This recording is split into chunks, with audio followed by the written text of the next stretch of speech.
नाही आहेत. ज्यांच्यावर लोकशाहीची दडपणं आहेत त्या पद्धतीचे हे लोक नाहीत. पण त्याच्या आधी काही ह्या गोष्टी घडलेल्या नाहीयेत.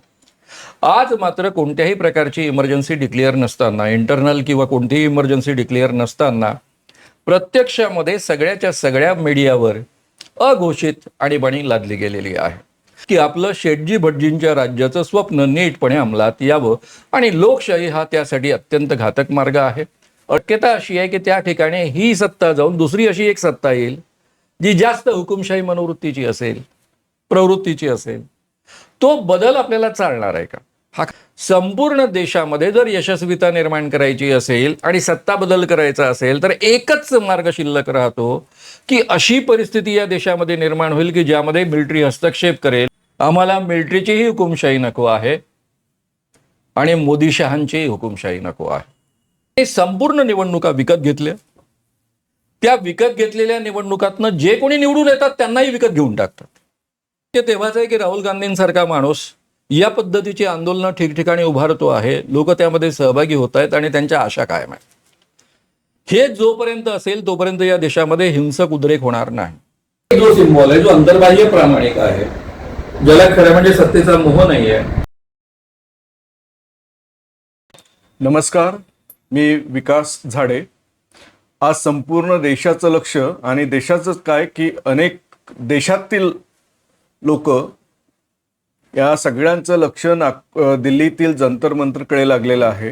ते यासाठी की गेल्या 20 दिवसांपासून ज्येष्ठ पर्यावरण तज्ज्ञ आणि शिक्षण तज्ज्ञ सोनम वांगचुक हे उपोषणाला बसलेले आहेत. आज 20वा दिवस आहे. ते अगदी मरणासन्न अवस्थेत आहे. सरकार त्यांना दाद द्यायला तयार नाही. विषय असा आहे की नीटपासूनचे जे अनेक पेपर फुटी प्रकरण जे आहेत, पेपर फोडले जातात आणि परीक्षा रद्द होतात, त्यामुळे अनेक विद्यार्थ्यांनी आत्महत्या केलेल्या आहेत. केंद्र सरकारच्या या परीक्षा जी प्रत्येक वेळेस घेतली जाते आणि त्या पेपर फुटीमुळे रद्द होत जाते, त्यामुळे पूर्ण शिक्षणाचा बट्ट्याबोळ झालेला आहे. त्यासाठी CJP म्हणजे कॉक्रोच जनता पार्टी या तरुणांनी जे आंदोलन छेडलंय, शिक्षण मंत्री धर्मेंद्र प्रधान यांनी राजीनामा द्यावा म्हणून, त्याला सपोर्ट सोनम वांगचुक यांनी केला आणि सोनम वांगचुक गेल्या 20 दिवसापासून उपोषणाला बसलेले आहेत. प्रश्न असा आहे की हे आंदोलन म्हणजे इतक्या गांभीर्याने घेतलं जातं, म्हणजे आता 2014 पासून तर आतापर्यंत शिक्षणाचा जो बट्ट्याबोळ होत गेलेला आहे,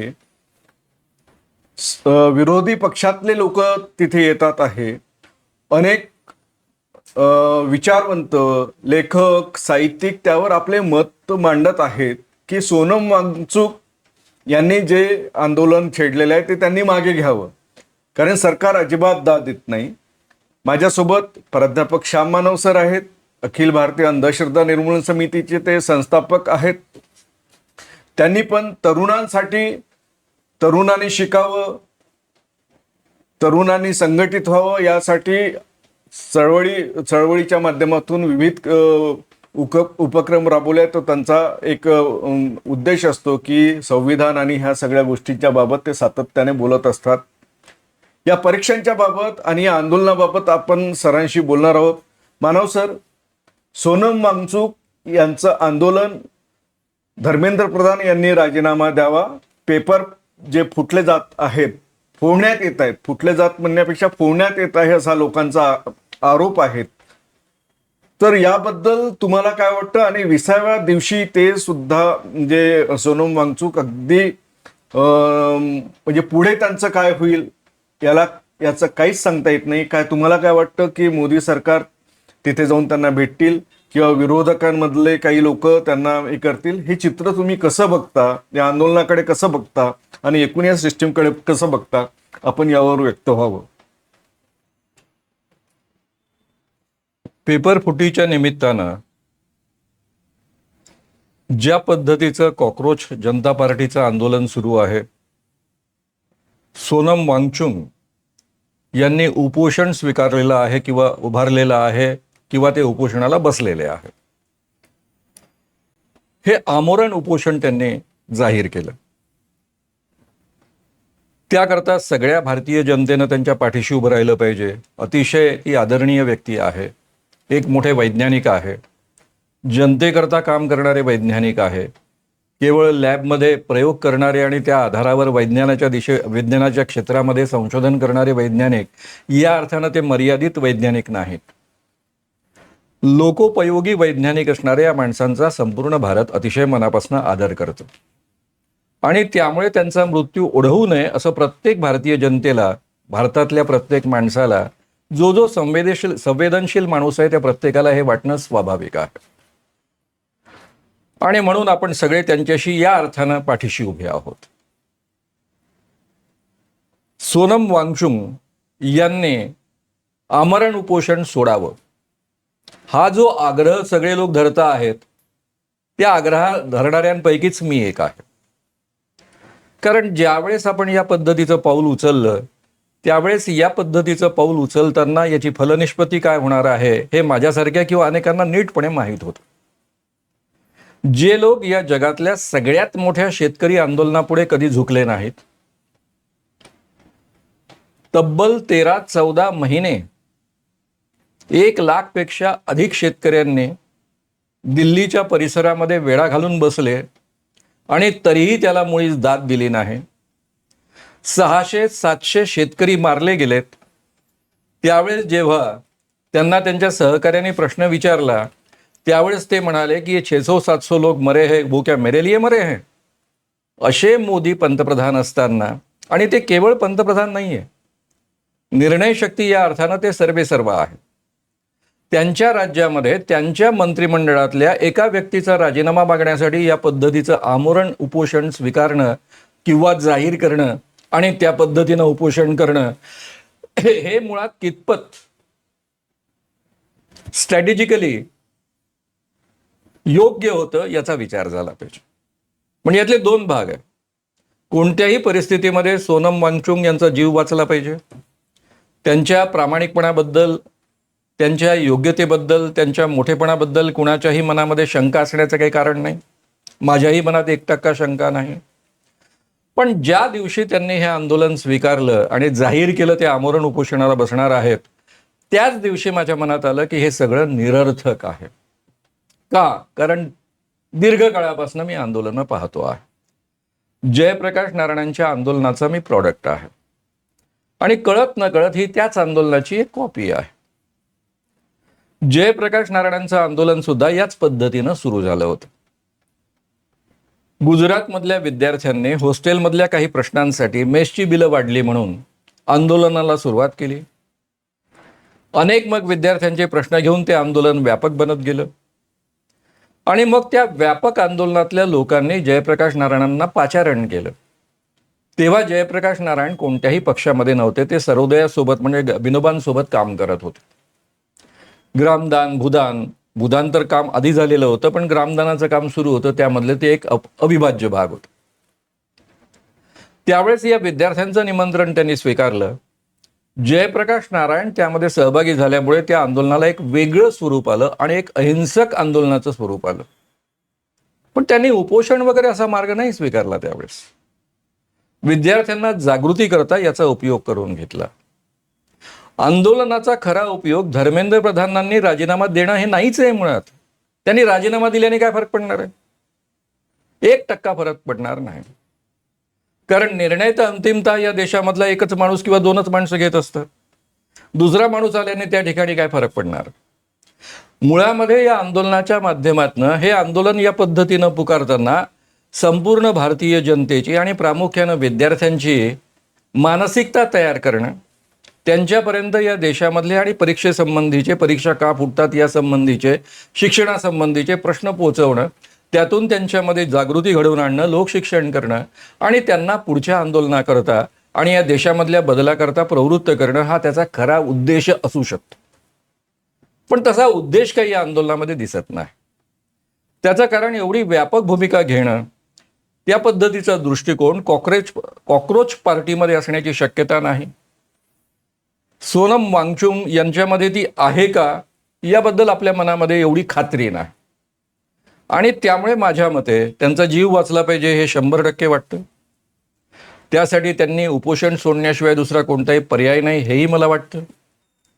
कारण एका निर्दयी शासन व्यवस्थेपुढे आपण लढतो आहोत. हे काही इंग्रज नाही आहेत ज्यांच्यावर लोकशाहीची दडपणं आहेत, त्या पद्धतीचे हे लोक नाहीत.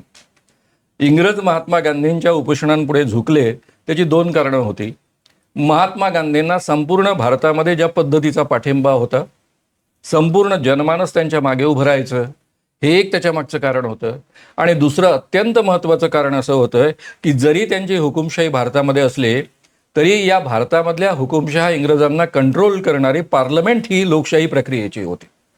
ती इंग्लंडमध्ये काम करत होती आणि त्या पार्लमेंटचा लोकशाही प्रक्रियांचा जो दबाव होता आणि त्यामुळं त्यांना वारंवार महात्मा गांधींच्या आंदोलनापुढे झुकावं लागलेलं आहे.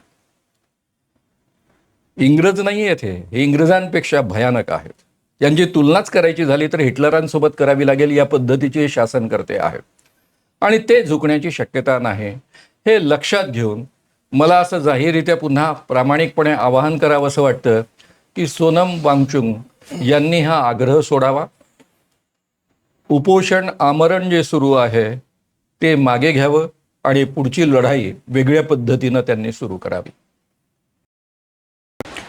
सर, तुम्ही सरकारला निर्दयी म्हटलं. सरकार म्हणण्यापेक्षा मोदी आणि शहाला आणि हिटलरपेक्षा कमी नाही असंही तुम्ही म्हणता त्यांना. आणि त्यामुळे सोनम वांगचुक यांचं आंदोलन निरर्थक ठरणार होतं हे तुम्ही पहिल्या दिवशी तुमच्या लक्षात आलं, तुम्ही हेही सांगता. सरकार निर्दयी आहे, ते कोणाचं ऐकत नाही, ह्या गोष्टी सगळ्या जर आपण जरी मान्य केला तर मग याचा अर्थ सगळ्यांनी शांत बसायचं, आंदोलन करूच नयेत. मग यांना वठणीवर आणायचं कसं? तुम्ही ज्याप्रमाणे म्हणालेत की देशात म्हणजे लोकांमध्ये जनजागृती करावी, हाच विषय घेऊन जेव्हा नीटची परीक्षा पेपर फुटलेत तेव्हापासनं राहुल गांधी यांनी कोटा आणि संपूर्ण देशात मोठ्या प्रमाणात आंदोलन करतायत. ते तिथलं युवक काँग्रेस मोठ्या प्रमाणात देशाचं लक्ष वेधून घेतात आहे. त्या तुलनेत ही कॉक्रोच जनता पार्टी आणि सोनम वांगचुक फारच अगदी छोटा एक तारा ठरतो त्यांच्या पुढे. एवढं मोठं व्यापक होऊन इथला मीडिया देशापर्यंत पोहोचूच देत नाहीये, ते आंदोलन सुरूच आहे. मग अशा वेळेस नाही त्यांना राहुल गांधीच्या आंदोलनाला म्हणजे काँग्रेसच्या आंदोलनाला काही अर्थ राहणार नाही. आणि या जे तुम्ही म्हणाले त्याप्रमाणे या देशाच्या याला मग करायचं तर नेमकं काय करायचं? मरत असतील तर 2-4-5 लोक जेव्हा मरतील, काही आंदोलक मरतील, तर होऊ शकतं की त्यातून हे पुन्हा काही वेगळ्यानी त्या सरकारला जे आपण निर्दयी म्हणतो त्याला त्यांच्यात थोडंसं पाजार फुटेल, असं होऊ शकतं. तुम्ही काय याकडे कसं बघणार आहात? विकासजी, कोणतंही आंदोलन ही एक लढाई असते, एक युद्ध असतं. समोरचा शत्रू कसा आहे, त्याची बलस्थानं काय आहेत, त्याचे वीक पॉइंट्स काय आहेत, हे लक्षात घेऊन तुम्हाला आंदोलनाची म्हणजे युद्धाची म्हणजे लढाईची व्यूहरचना आखावी लागते. काँग्रेसची सरकार संवेदनशील होती. त्यांच्यावर लोकमताच्या दडपणाचा प्रचंड प्रभाव होता. लोक आपल्यापासून दूर जाऊ नयेत, निवडणुकांमध्ये त्यांनी आपल्याला हरवू नये, या भीतीपोटी त्यांना मान्य नसलेल्या अनेक गोष्टींपुढे ते झुकायचे, दबायचे. बेसिकली महात्मा गांधींच्या सत्याग्रहाचा आणि उपोषणाचा उद्देश काय होता?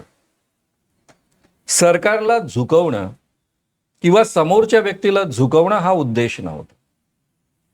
तर त्यांनी विचार करावा, त्यांच्यामध्ये मतपरिवर्तन व्हावं, मनपरिवर्तन व्हावं आणि त्यांनी आपल्याला प्रतिसाद द्यावा, या पद्धतीचा उद्देश त्यामागे होता. आता तो सफल झाला होता की नाही? इंग्रजांनी त्यामुळे मनपरिवर्तन झाल्यामुळं किंवा मतपरिवर्तन झाल्यामुळं त्यांच्या आंदोलनाला पाठिंबा दिला किंवा त्या आंदोलनानं जे काही प्रश्न उपस्थित केले ते प्रश्न सोडवण्याचा प्रयत्न केला की जनमतापुढे झुकून त्यांनी या पद्धतीचा प्रयत्न केला, याबद्दल वाद असू शकतात. कारण त्यावेळेस या पद्धतीची लोकशाही प्रक्रिया नव्हती. त्यामुळे इंग्रजांना जनमतापुढे त्या पद्धतीनं झुकण्याची गरज नव्हती. काँग्रेसची सरकार झुकायची. इंदिरा गांधी स्वतः नमायच्या. जयप्रकाशांच्या आंदोलनापुढे त्यांना नमतं घ्यावं लागलं वारंवार, कारण त्यांच्यावर जनमताचं दडपण होतं आणि त्या स्वतः लोकतांत्रिक प्रक्रियांचा आदर करणाऱ्या व्यक्ती होत्या. त्यांनी इमर्जन्सी लादली म्हणून आपण त्यांना हुकुमशाह म्हणतो. पण ज्यावेळेस मी जेलमध्ये होतो त्यावेळेस आम्ही कल्पना करायचो की आम्ही किती वर्षानंतर सुटू, 20 वर्षानंतर सुटू, 25 वर्षानंतर सुटू. कारण त्यांच्या विरोधामध्ये एकदा इमर्जन्सी लागू झाल्यानंतर कुठेही भारतभरामध्ये चिटपाखरू हलताना दिसत नव्हतं. आणि केवळ 2 लाख लोक, 65 करोडची संख्या असेल कदाचित त्यावेळेस, 65 कोटींपैकी केवळ 2 लाख लोक जेलमध्ये गेले होते. आणि इंदिरा गांधींनी ऑलरेडी घटनेचा उपयोग करून पुढे 5 वर्ष निवडणुका न घेण्याचं जे काही प्रावधान आहे आपल्या घटनेमध्ये, इमर्जन्सी इंटरनल लादून करता येतं त्या पद्धतीनं केलेलं होतं. त्यामुळे त्यांना 77 साली निवडणुका घेण्याचं कोणतंही बंधन नव्हतं. तरीही त्यांनी निवडणुका घेतल्या, कारण त्या कुठेतरी लोकशाही प्रक्रियेमधनं घडलेल्या व्यक्ती होत्या. लोकशाहीवादी मनोवृत्ती त्यांची होती आणि त्यातून हे घडलं होतं. आता आपण ज्या सरकारसोबत भांडण करतो आहोत ते मुळातच लोकशाहीवादी नाही, मुळात ते हुकुमशाहीवादी आहेत. शेठजी भटजींचं राज्य आणण्याचं स्वप्न असणारी ती माणसं आहेत. त्यांनी केवळ लोकशाही प्रक्रियांचा उपयोग करून ते इथपर्यंत पोचलेले आहेत. हे सगळ्यात पहिले आपण समजून घेतलं पाहिजे. आणि आपण अशा सरकारसोबत लढतो आहोत की जे सरकार हुकुमशाही मनोवृत्तीचं आहे, कोणत्याही लोकशाही मूल्यांना मानणारं नाही, मानवी मूल्यांना मानणारं नाही, ज्यांना जनतेच्या मतांची काहीही गरज नाही. ऑलरेडी त्यांनी हे सिद्ध केलेलं आहे. ज्या पद्धतीनं ते निवडणुका लढलेले आहेत आणि जिंकलेले आहेत त्यामध्ये जनतेने त्यांना मतं दिल्याशिवाय ते निवडून येतात, या पद्धतीची यंत्रणा त्यांनी ऑलरेडी विकसित केलेली आहे. महाराष्ट्रातल्या विधानसभा त्याचं अतिशय उत्कृष्ट उदाहरण आहे, जे आपण अत्यंत जवळून अनुभवलेलं आहे, कारण त्याच्या प्रचारामध्ये मी स्वतः सहभागी झालो होतो. त्यामुळे मला फर्स्ट हँड बऱ्याच गोष्टी उत्तम पद्धतीनं माहीत आहेत. अशा अवस्थेमध्ये असलेल्या एका अतिशय निरंकुश हुकुमशाही पद्धतीची विचारधारा असलेल्या माणसांसोबत आपण लढतो आहोत, अशा व्यवस्थेशी आपण लढतो आहोत. हे जर लक्षात घेतलं तर या पद्धतीचा मार्ग आपण निवडू शकत नाही, जो त्यांच्यावर डिपेंड आहे, त्यांच्या सतसत विवेक बुद्धीवर डिपेंड आहे, किंवा त्यांच्या संवेदनशीलतेवर डिपेंड आहे, किंवा त्यांच्यावर जनमताचा प्रभाव पडल्यामुळं ते बदलतील, या पद्धतीचं काहीतरी घडण्याची शक्यता आहे. अशा लोकांशी आपण लढत नाहीये, हे सगळ्यात पहिले आपण समजून घ्यायला पाहिजे. त्यामुळे उपोषण, आमरण उपोषण हा यावरचा मार्ग असूच शकत नाही. मग कोणता मार्ग आपल्या हातामध्ये आहे? आपल्याला जर गांधींच्या अहिंसक मार्गाने जायचं असेल तर एकच मार्ग आपल्याजवळ शिल्लक आहे, तो म्हणजे जनतेमध्ये जाणं आणि त्यांना कन्व्हिन्स करत पुढे पुढे त्यांना प्रत्यक्ष रस्त्यावर आणणं. एवढाच एक मार्ग आहे. हा मार्ग अंमलात आणत असताना दुसरी सगळ्यात मोठी अडचण अशी आहे की आम्हाला आठवतं जयप्रकाश नारायणांच्या लढाईच्या वेळी त्यावेळेस जी काही मीडिया उपलब्ध होती, वृत्तपत्र आणि दूरदर्शन आणि सरकारी रेडिओ. दूरदर्शन आणि रेडिओ हा सरकारी असल्यामुळं त्याच्या कोणत्याही पाठिंब्याची शक्यता नव्हती. पण देशभरातल्या त्यावेळेसच्या प्रिंट मीडियाने झाडून प्रत्यक्ष सरकार विरोधी हे आंदोलन, बिहारनंतर तर ते स्पष्टच झालं की सरकार विरोधी आहे. गुजरात आंदोलनाची परिणती अशी झाली की गुजरातचे जे कोणी चिमणभाई पटेल मुख्यमंत्री होते त्यांना राजीनामा द्यायला लावला. त्या ठिकाणी दुसरे मुख्यमंत्री आले जे त्या भ्रष्टाचाराचं एक प्रतीक बनले होते, त्यांना राजीनामा द्यायला लावला इंदिरा गांधींनी आणि त्या ठिकाणचं सरकार बदललं. त्याच वेळेस हे सिद्ध झालं की हे आंदोलन आता सरकार विरोधी आंदोलन आहे. बिहारमधलं आंदोलन तर डायरेक्टली, बिहारमध्ये जे पुढे टप्पा सुरू झाला भ्रष्टाचार विरोधी आंदोलन, ते केंद्र सरकारच्या विरोधी आहे. हे जवळपास जगजाहीर झालेलं होतं. इंदिरा गांधींना उत्तम पद्धतीनं कळलेलं होतं. त्याही काळामध्ये सरकारच्या दडपणांना मुळीच भीक न घालता भारतातल्या वृत्तपत्र मीडियाने मोठ्या प्रमाणावर या आंदोलनाला उचलून धरलं होतं. अतिशय मोठ्या प्रमाणावर प्रसिद्धी दिली होती. त्यावेळेसचा वृत्तपत्र मीडिया स्वतंत्र होता. आणि असं असताना इंदिरा गांधींनी त्यांनी या पद्धतीनं काही दबाव नाही आणला की तुमच्या जाहिराती आम्ही बंद करू, तुमचे कार्यालय बंद करू. जेव्हा इमर्जन्सी आली त्याच नंतर पुढच्या काही गोष्टी घडलेल्या आहेत, पण त्याच्या आधी काही ह्या गोष्टी घडलेल्या नाही आहे. आज मात्र कोणत्याही प्रकारची इमर्जन्सी डिक्लेअर नसताना, इंटरनल किंवा कोणतीही इमर्जन्सी डिक्लेअर नसताना प्रत्यक्षामध्ये सगळ्याच्या सगळ्या मीडियावर अघोषित आणीबाणी लादली गेलेली आहे, किंवा हा मीडिया स्वतःला विकून घेतलेला मीडिया आहे.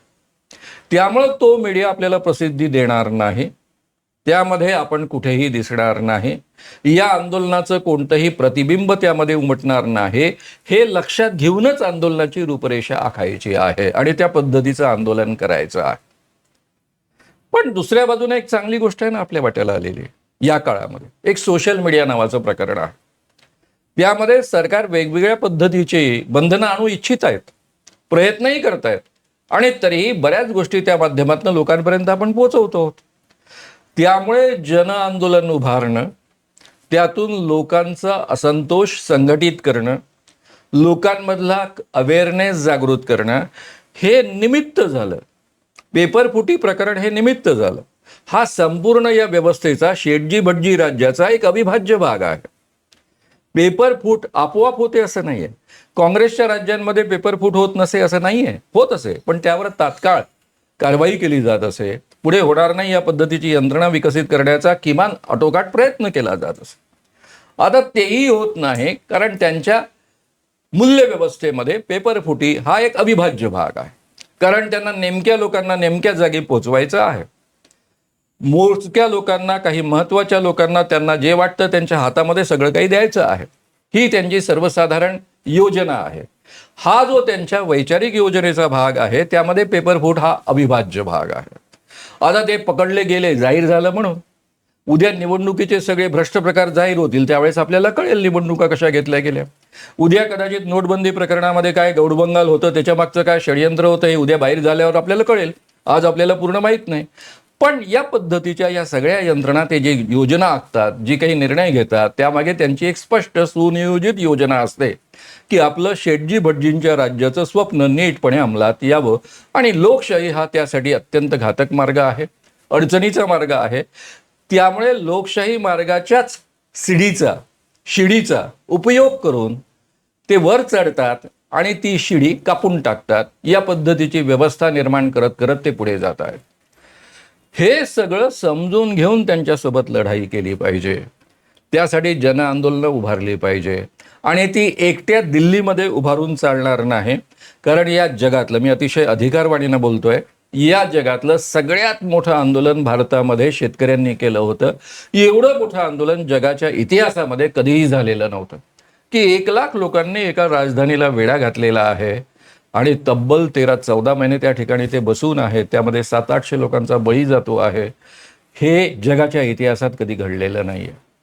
आणि त्यामुळे त्याही आंदोलनाला जर यांनी दाद दिली नाही, तर केवळ दिल्लीतल्या कॉकरोच पार्टीच्या काही लोकांच्या आंदोलनाला ते दाद देतील असं मानणं, हा म्हणजे केवळ आपल्याला आपला देश सध्याचा कळत नाही याचं एक लक्षण आहे, बाकी आणखी काही नाही. मानव सर, तुम्ही प्रचंड आशावादी दिसता आहात. तुम्ही वारंवार गांधीजींचं नाव घेताय. अहिंसात्मक मार्गाने जन आंदोलनं उभारल्या जावीत असं तुम्ही सांगता आहात. मी गेली 16-17 वर्षे दिल्लीत आहे. तुम्ही ज्या शेतकरी आंदोलनाचा जगात सगळ्यात मोठं आंदोलन म्हणून सांगतात, ते मी प्रत्यक्ष डोळ्यांनी पाहिलेलं आहे. पूर्ण 4ही सीमा दिल्लीच्या त्यांनी अडवल्या होत्या. तब्बल 11 महिने त्यांना त्या सीमेवर खिळे ठोकून मोदी सरकारने त्यांना थोपवलं होतं. या काळात 700 शेतकरी शहीद झालेत, परंतु मोदी तिथे गेलेले नाहीत.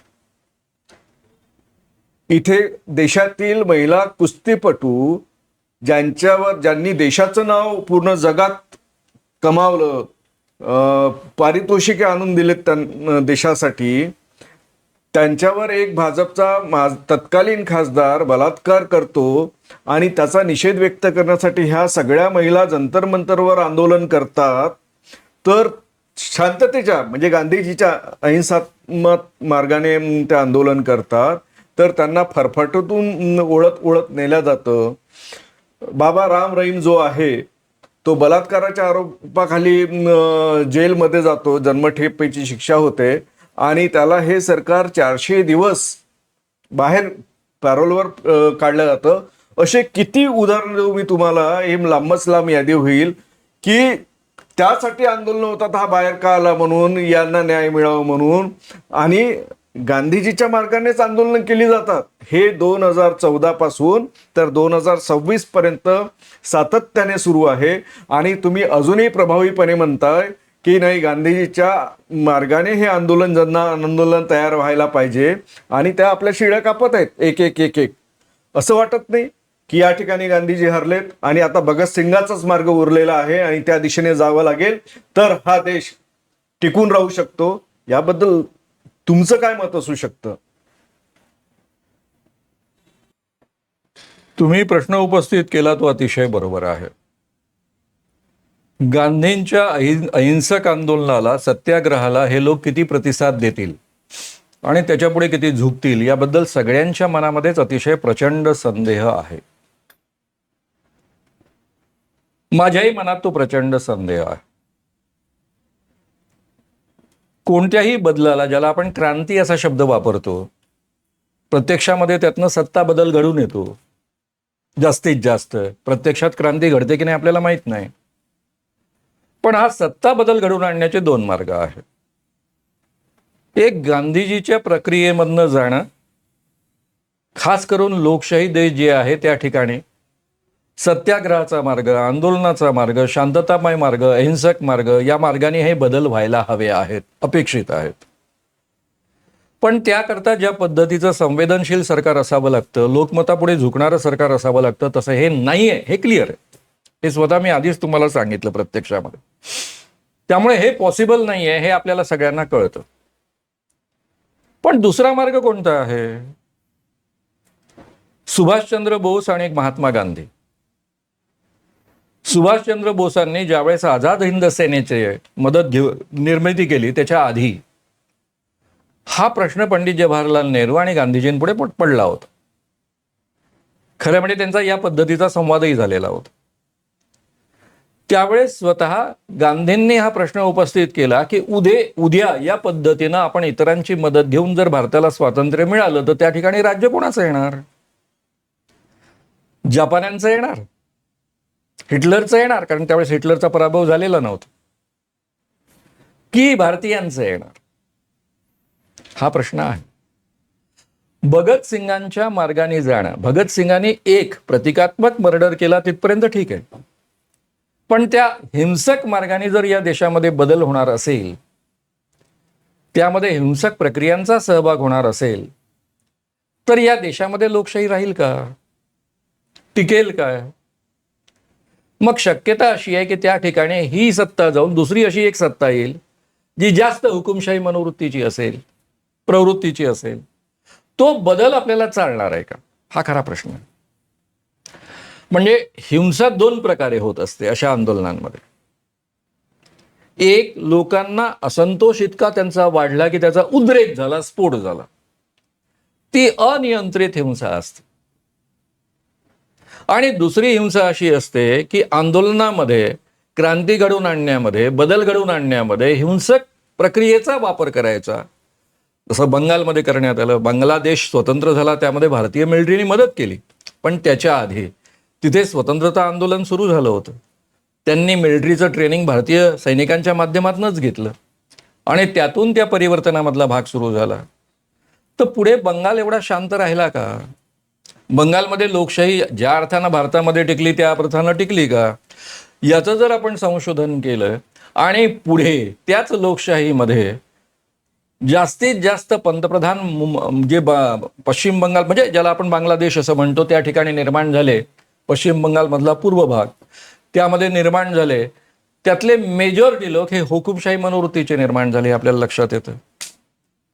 त्यामुळे तो सगळ्यात मोठा धोका गांधीजींनी त्या काळामध्ये बोलून दाखवला होता आणि तो आपल्या पुढ्यामध्ये आहे.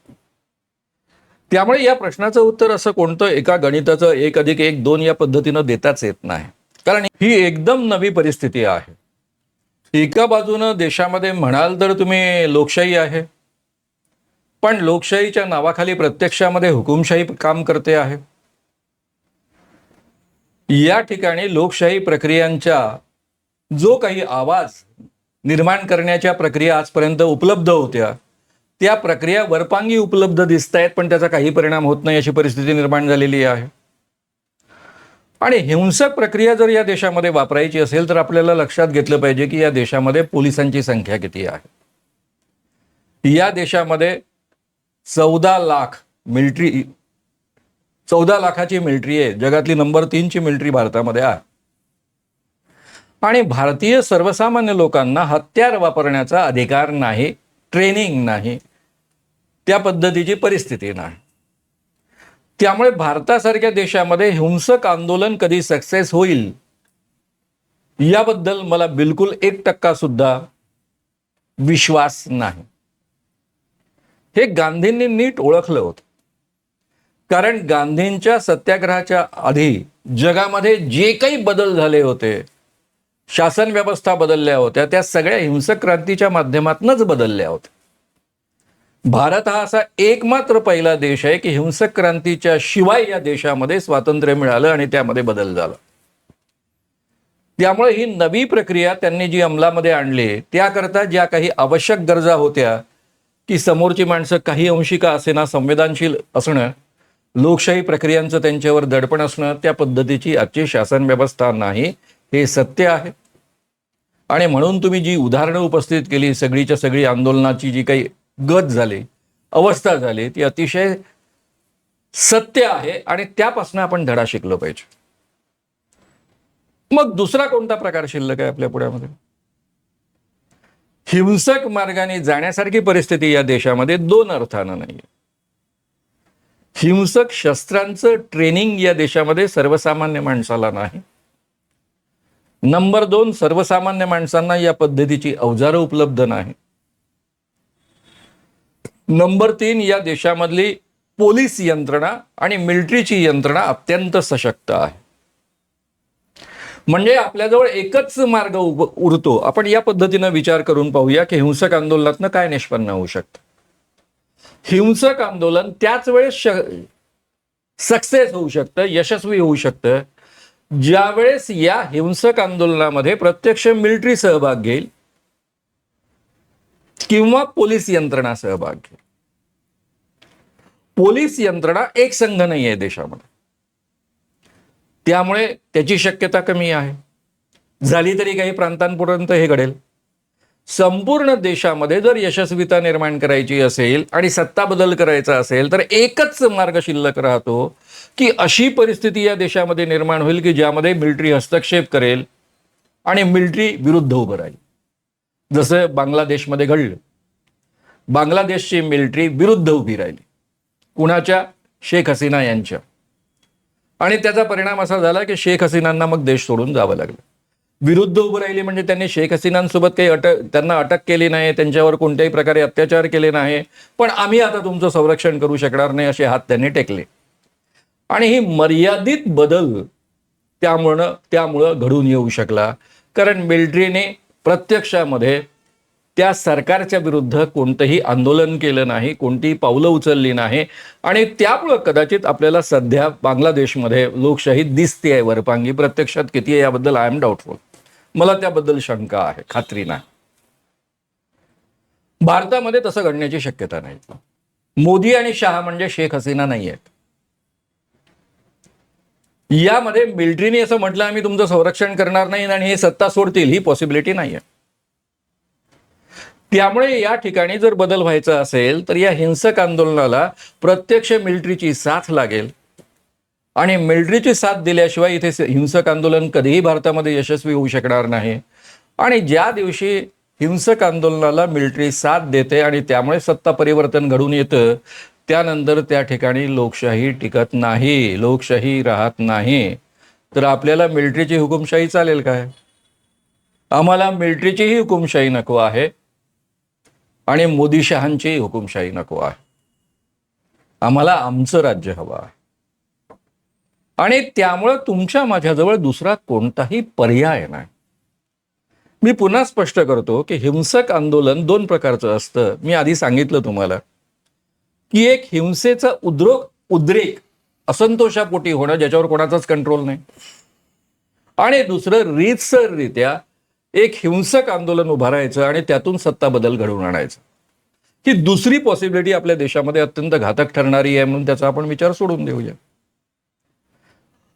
मग एक पॉसिबिलिटी आहे की कोणत्याच मार्गांना हे जुमानत नाही, म्हणून शेवटी असंतोषाचा एवढा उद्रेक होईल की त्यातून ठिकठिकाणी हिंसक प्रक्रिया घडून येतील, हिंसेचे स्फोट होतील. त्यामध्ये सगळ्यात वाईट परिस्थिती अशी आहे की असं घडलं तर त्यातनं एक अराजक सदृश्य परिस्थिती निर्माण होईल. आणि ती अराजक सदृश्य परिस्थिती निर्माण झाल्यामुळं पुन्हा देश छिन्नभिन्न होईल. ते काही फार चांगलं होणार नाही. ते देशाच्याही हिताचं नाही आहे, जनतेच्या हिताचं नाही, तुमच्या माझ्या सर्वसामान्य माणसांच्या हिताचं नाही. त्यामुळे सध्या खरंच आपल्या देशापुढे अतिशय गंभीर परिस्थिती आहे. सोनम वांगचुक यांच्या आमरण उपोषणामुळं ही अधिक प्रभावीपणे अधोरेखित झालेली आहे की परिस्थिती खूप गंभीर आहे.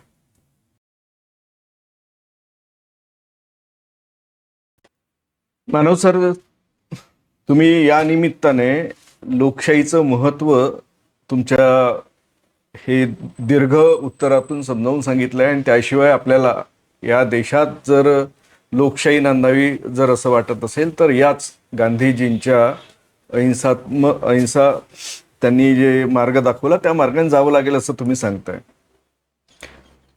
मी परत सोनम वांगचुक यांच्या आंदोलनाकडे येतोय. सोनम वांगचुक यांचं हे जे आंदोलन आहे 20 दिवसापासून ते उपोषणावर बसलेले आहेत, परंतु त्यात जे त्यांचे विषय आहेत, म्हणजे तुम्ही सांगितलं, विस्ताराने सांगितलं की फक्त पेपर फुट हा विषय नसला तरी भिन्न भिन्न विषय त्यांनी या मागे असावेत. परंतु त्यांनी सांगताना हे सांगितलं की धर्मेंद्र प्रधान हे नाममात्र आहेत, त्यांचा राजीनामा मागितला आहे आणि त्यासाठी ते लाक्षणिक जे सगळे लोक बसलेले आहेत, तरुण बसलेले आहेत तिथे जंतर मंतर आणि यांचं उपोषण. परंतु मला याकडे लक्ष वेधायचं की हाच विषय घेऊन जेव्हा नीटचे पेपर फुटले तर राहुल गांधी मैदानात उतरले होते. त्यांनी कोर्टामध्ये त्याचं प्रेझेंटेशन केलं आणि देशात काना कोपऱ्यात यावर मोठी मोठी आंदोलनं सुरू आहेत. आणि त्यानंतर हे कॉक्रोच जनता पार्टी याचं आंदोलन सुरू झालंय. खरं तर कुठलंही आंदोलन करताना परवानगी घ्यावी लागते आणि यांनी हा जो अभिजित दिपके जो आहे तो अमेरिकेत होता, तो देशात यायच्या आधीच म्हणजे त्यांनी परवानगी न घेता विमानतळावर जाऊन पोलिसांनी परवानगी दिली, जसं काही या या या आणि आमच्या इथे आंदोलन करा, जणू असंच काहीतरी होतं. परंतु या खोलात जर एक पत्रकार म्हणून मी जातोय तर मला असं वाटतं की यामागे खरं तर कुठल्या राजकीय पक्षाचा छुपा अजेंडा असू शकतो का? जसं की 2011-12 मध्ये अण्णा आंदोलन जे झालं आणि आता अण्णाच्या जागेवर सोनम वांगचुक बसले आहेत का? आणि त्या निमित्ताने पुन्हा असं काहीतरी करून भलत्याच मार्गाने जाऊन, किंबहुना भाजप आहे किंवा केजरीवाल आता परवा जाऊन आले त्या आंदोलनाच्या ठिकाणी आणि अभिजित दिपके जो आहे तो आम आदमी पार्टीचं काम करतच होता आणि बाकीचे दोघं तिघं ते करत होते. तर राहुल गांधीचं आंदोलन जे देशभर सुरू आहे, व्यापक पद्धतीने सुरू आहे, लोकांमध्ये जातोय, लाखो लोक, तरुण, विद्यार्थी, सगळे पालक वगैरे तिथे येतात आहे.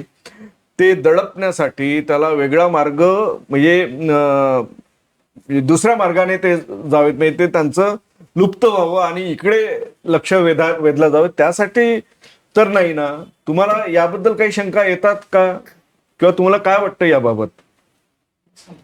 या प्रश्नाचं उत्तर दोन प्रकारे देऊ इच्छितो. खरं म्हणजे यामध्ये दोन प्रश्न आहेत. एक, अभिजित दिपके यांचं कॉक्रोच पार्टीचं आंदोलन. हे खरं आहे की अभिजित दिपके आधी केजरीवालच्या आम आदमी पार्टीशी संबंधित होते. त्यांना तसं पाहिलं तर आंदोलनाची पार्श्वभूमी नाही, ते फ्रेश आहेत. त्यामुळे कदाचित अण्णा हजारे आंदोलनासारखं यामागचं षडयंत्र असावं असं वाटणं स्वाभाविक आहे. पण मी त्या अर्थानं पाहत नाही. मी अभिजित दिपके आणि कॉक्रोच पार्टी यांना एक अतिशय प्रामाणिकपणाचं क्रेडिट देऊ इच्छितो. की ते अंतर्बाह्य प्रामाणिक आहे असं आपण मानूया. अभिजित दिपकेनी असंतोष व्यक्त केला आणि त्याला भारतातल्या असंतोष असणाऱ्या युवकांनी भरभरून प्रतिसाद दिला. त्यातून या पार्टीचा खरंच जन्म झाला असं आपण मानूया. त्यांनी जे काही आंदोलन पुकारलं ही त्याची प्रामाणिक इच्छा होती आणि त्यानुसार त्यांनी आंदोलन पुकारलं. त्याच्या मागे आम आदमी पार्टीचा किंवा बीजेपीचा काही हात नाही असं आपण मानूया.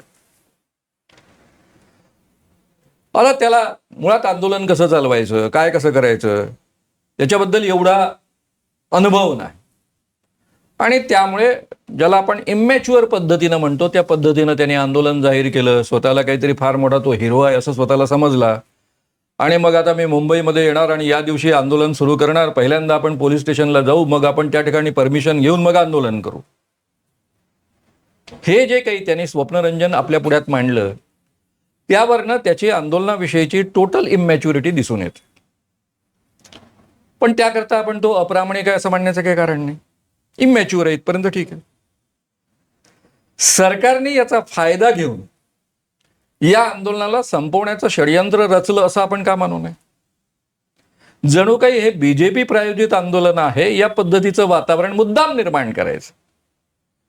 त्याला त्याच्या स्वागताकरता आपले पोलीस जातील याची काळजी घ्यायची, पोलीस स्वतःहून परमिशन देतील याची काळजी घ्यायची, जेणेकरून सर्वसामान्य लोकांमध्ये हे आंदोलन मुळातच नकली आहे, बीजेपी प्रायोजित आहे असं तुम्हाला मला वाटावं सगळ्यांना आणि त्यातली हवा काढून टाकावी आणि प्रत्यक्षामध्ये खरंच किती लोकांचा सहभाग आहे याची टेस्ट घ्यावी. या दोन्ही अर्थाने बीजेपीचं हे षडयंत्र असू शकतं असं आपण का समजून घेऊ नये. हा पहिला मुद्दा. त्यामुळे अभिजित दिपकेच्या आंदोलनामध्ये काही षडयंत्र आहे असेल नसेल या भानगडीत मी पडत नाही. त्याचा दृश्य परिणाम काय आहे. त्याचा दृश्य परिणाम असा आहे की या देशामधल्या युवकांचा असंतोष जो आहे तो चुकीच्या पद्धतीनं व्यक्त करणारी यंत्रणा त्यांनी उभी केली. सोनम वांगचुकही त्यामध्ये अतिशय अपुरे ठरले आणि दिपके सुद्धा अपुरे ठरले. दोघांनाही त्या पद्धतीचा व्यापक आंदोलनाचा अनुभव नाही आणि खरं म्हणजे त्यांना हे सरकार काय चीज आहे हेच माहीत नाही. आजचं हे जे सरकार आहे गेल्या 12 वर्षांपासून काम करणारं याची मनोवृत्ती काय आहे, हे सरकार काय आहे हे यांना नीट कळलं नाही म्हणून यांनी या पद्धतीची आंदोलनं स्वीकारली. हे आपल्याला स्पष्टता दिसतं आहे. दुसरा पर्याय मी तुम्हाला सांगितला होता की आपल्याला जर अहिंसक मार्गानेच जायचं असेल, कारण हिंसक मार्गाने गेलं तर आपला जो उद्देश आहे तो सफल होत नाही. आपल्याला लोकशाही गमवायची नाही. या देशामध्ये 2000 वर्षानंतर सर्वसामान्य माणसांना हे अधिकार या राज्यघटनेच्या माध्यमातून प्राप्त झालेले, स्वातंत्र्य आंदोलन आणि स्वातंत्र्यामधनं प्राप्त झालेले आहे. ते आपल्याला कोणत्याही परिस्थितीमध्ये गमवायचे नाही. आमच्या राज्यघटनेची जी 4 अत्यंत महत्त्वाची मूल्ये आहेत, इक्वॅलिटी, फ्रॅटर्निटी, लिबर्टी आणि जस्टिस, ती कोणत्याही अवस्थेमध्ये आम्हाला घालवायची नाही आहेत आणि आमच्या देशामधली लोकशाही कायम टिकली पाहिजे असं आम्हाला वाटतं. हे आमचं प्राथमिक उद्दिष्ट कायम आहे आणि जोपर्यंत हा सत्ता बदल होत नाही तोपर्यंत या देशामधली लोकशाही राहू शकत नाही आणि ही 4 मूल्य तर टिकूच शकत नाही. कारण शेटजी भटजीचं राज्य सुरू करण्याच्या दिशेनं वाटचाल सुरू आहे जे या 4 मूल्यांच्या विरुद्ध आहे पूर्णतः. आणि त्यामुळं स्वाभाविकच ही लढाई सत्ता बदलाची आहे हे स्पष्टतः आंदोलन करणाऱ्या माणसांना कळलं पाहिजे. पहिला मुद्दा. हे बीजेपीवाल्यांना नीट कळतं, मोदी शहांना नीट कळतं. हे आंदोलन धर्मेंद्र प्रधानांचा राजीनामा यापर्यंत असूच शकत नाही. त्याला काही अर्थच नाही, मी आधीच ऑलरेडी सांगितलं. हे आंदोलन सत्ता बदलाचं आहे आणि तो सत्ता बदल कसा झाला पाहिजे, अहिंसक मार्गाने झाला पाहिजे. अशा पद्धतीचा जनतेचा दबाव निर्माण झाला पाहिजे की इथली राज्य शासन व्यवस्था आजची जी आहे, खास करून त्याला गव्हर्न करणारे जे लोक आहेत त्यांच्या मनावर इतकं दडपण निर्माण झालं पाहिजे की त्यांना भारतामध्ये असुरक्षितता वाटली पाहिजे आणि त्यांनी सत्ता सोडून दिली पाहिजे. आणि मग लोकशाही प्रक्रियेतनं निवडणुका होऊन नवं जे सरकार येईल लोकशाही प्रक्रियेचं ते सत्ता हस्तगत करेल आणि त्यातून या देशामधली लोकशाही पण कायम राहील. आणि इतका मोठा लॉंग स्ट्रगल आहे, 1920 पासूनचा हा स्ट्रगल आहे. गांधीजी जेव्हापासून काँग्रेसचे अध्यक्ष झाले त्या अधिवेशनाचे, नागपूरमधल्या अधिवेशनामध्ये, आपण ज्या नागपूरमध्ये बोलतोय तिथलीच गोष्ट, त्या अधिवेशनापासून ही संपूर्ण जी लढाई सुरू झालेली आहे आजपर्यंतची, म्हणजे 2014 पूर्वीपर्यंतची, त्या लढाईची परिणतीच मुळामध्ये लोकशाही टिकवणं आणि ही 4 मूल्य अधिक संवर्धित करणं, अधिकाधिक त्या दिशेनं वाटचाल करणं हा आपला खरा उद्देश राहिलेला आहे. तो कायम करण्यासाठी हा एक मार्ग आहे असं मला वाटतं. सर, जवळपास अर्धा तास आपण बोलतोय आणि मी सातत्याने विचारतोय की राहुल गांधी यांनी हे आंदोलन, हे CJPचं आंदोलन म्हणजे कॉक्रोच जनता पार्टीचं आंदोलन सुरू होण्याच्या आधी हाच विषय घेत आधीपासून सुरू केलंय. पेपर फुटी झाली तेव्हापासून. म्हणजे हे राहुल गांधींनी ज्या व्यापक स्वरूपात केलं आणि पण मीडिया त्याला पुढे येऊ देत नाही. लाखो लोक त्यांच्या सोबत असतात. तर काँग्रेसकडे देशाचं लक्ष जाऊ नये आणि दुसरीकडे जाऊ म्हणून हे होत आहे का? आणि राहुल गांधी बाबत तुम्ही यावर कशा अनुषंगाने बघतात याचं उत्तर म्हणजे प्रेक्षकांना सुद्धा हवं आहे तुमच्याकडून की तुम्ही त्याकडे कसं बघता? की व्यापक आंदोलन सुरू आहे आणि तुम्ही त्यावर काहीच भाष्य करत नाहीयेत. मी मुद्दामच आतापर्यंत राहुल गांधी आणि काँग्रेस यांच्या आंदोलनाबद्दल बोलणं टाळलं. कारण मला आधी जे महत्त्वाचे मुद्दे मांडायचे होते ते सगळे मांडून झाल्यानंतर त्याबद्दल बोलेन मी असं म्हटलं. मी अगदी बोलताना सुरुवातीला असं बोललो आहे की कोणतंही आंदोलन असेल, प्रत्येक आंदोलन हे लढाई असतं, युद्ध असतं. आणि युद्ध आणि लढाईची व्यूहरचना आखत असताना समोरचा जो काही आपला शत्रू आहे, ज्याच्यासोबत आपण लढाई देतो आहोत, त्याला मित्र म्हणा, शत्रू म्हणा, काय म्हणायचं ते म्हणा, ज्याच्या विरुद्ध आपण ही लढाई देतोय त्याची बलस्थानं आणि त्याचे वीक पॉइंट्स आपल्याला नेमकेपणानं शोधले पाहिजेत आणि त्यानुसार आपण आखणी केली पाहिजे. मी हेही तुमच्या पुढ्यामध्ये मांडलं विकासजी की सोनम वांगचुक आणि दीपके, कॉक्रोच पार्टी, या दोघांनाही याचं बिलकुल आकलन नाही. त्यांना हे सरकार काय आहे नेमकेपणानं कळतच नाहीये. जरी सोनम वांगचुक इतके दिवस जेलमध्ये राहिले तरी खरं म्हणजे त्यातनं त्यांच्या लक्षात यायला पाहिजे होतं की आमरण उपोषणातनं हा प्रश्न सुटणंच शक्य नाही आहे. आपला फक्त जीव जाईल, आणखी काही होणार नाही, हे त्यांना कळायला हवं होतं. कदाचित ते अनेक माणसं अतिशय भाबडी असतात. मी पण भाबडायचा एका अर्थानं. प्रामाणिक माणसं फार भाबडी असतात. माझ्यापेक्षाही जास्त भाबडे आहेत आणि त्यामुळे कदाचित त्यांनी या पद्धतीचा निर्णय घेतला. आज कशा पद्धतीनं आंदोलन उभारलं पाहिजे या देशामध्ये हे सगळ्यात उत्तम जर कोणाला कळत असेल तर ते फक्त राहुल गांधीला कळत आहे. कारण राहुल गांधीला हे शासन कसं आहे हे उत्तम पद्धतीनं कळतं. हे कशा पद्धतीनं सत्तास्थानावर निवडून आलेलं आहे हेही उत्तम पद्धतीनं कळतं.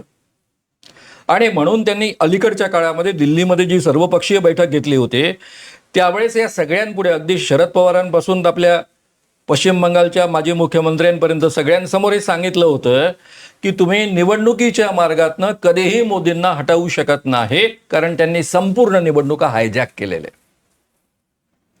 म्हणजे लोकांचा असंतोष जो आंदोलनाच्या माध्यमातून आपण क्रिएट करतो त्याला एक स्वरूप देऊ इच्छितो आणि त्यातून निवडणुकीच्या माध्यमातून सत्ता बदल या देशामध्ये घडू शकतो. ही प्रक्रिया या नव्या सरकारनं थांबवलेली आहे. मोदी आणि शहा सरकारनं थांबवलेली आहे. त्यांनी संपूर्ण निवडणुका विकत घेतल्या. त्या विकत घेतलेल्या निवडणुकातनं जे कोणी निवडून येतात त्यांनाही विकत घेऊन टाकतात आणि ही प्रक्रिया कंटिन्यूअस चालणार. आणि तुम्ही कितीही चांगली माणसं शोधून निवडून आणली, जी काही तुमची, जेव्हा तुम्ही 60% 70% मतं त्यांना मिळवून देता त्याच वेळेस ती निवडून येऊ शकतात. इतका मोठा डिफरन्स असतो. आणि ती निवडून आलेली माणसं सुद्धा हे विकत घेतात. त्याची कारणं सगळ्यांना आपल्याला माहिती आहे, त्याबद्दल चर्चा करण्याची गरज नाही. त्यामुळे राहुल गांधींना हे उत्तमपणे कळतं आहे की या देशामध्ये निवडणुकीच्या माध्यमातून हा सत्ता बदल शक्य नाही. आणि त्या माणसाचं आकलन अतिशय सुंदर आहे. मी अनेक वर्षांपासून त्यांना फॉलो करतो आहे. एकच मार्ग आहे, जन आंदोलन. जनतेचा एवढ्या मोठ्या प्रमाणावर असंतोष क्रिएट करायचा की तो असंतोष क्रिएट झाल्यानंतर इथल्या सत्तास्थानी असलेल्या लोकांना शासन करणं असह्य व्हायचं. म्हणजे जरी निवडणुकीच्या माध्यमातून हा बदल शक्य नसेल तरी सातत्यानं लोकांचा असंतोष सहन करावा लागतो आहे. आपण अतिशय अलोकप्रिय झालेलो आहोत. लोक आपला तिरस्कार करत आहेत. लोक आपल्याला सन्मान देत नाही, असं सातत्यानं घडेल अशा पद्धतीचं वातावरण या देशामध्ये निर्माण करावं लागेल. आणि हे करण्यासाठी ठिकठिकाणी जन आंदोलनं उभारणं आणि ते काम राहुल गांधी उत्तम पद्धतीनं करण्याच्या दिशेनं वाटचाल करतायत. खरं म्हणजे माझी अपेक्षा त्यापेक्षा अधिक आहे. प्रत्येकाचीच अपेक्षा अधिक असेल, कारण आता आपल्या पुढ्यामध्ये एकच एक सिम्बॉल आहे, दुसरं कोणी नाही. एकेकाळी जयप्रकाश होते, अण्णा हजारे तर बुजगावणं होतं.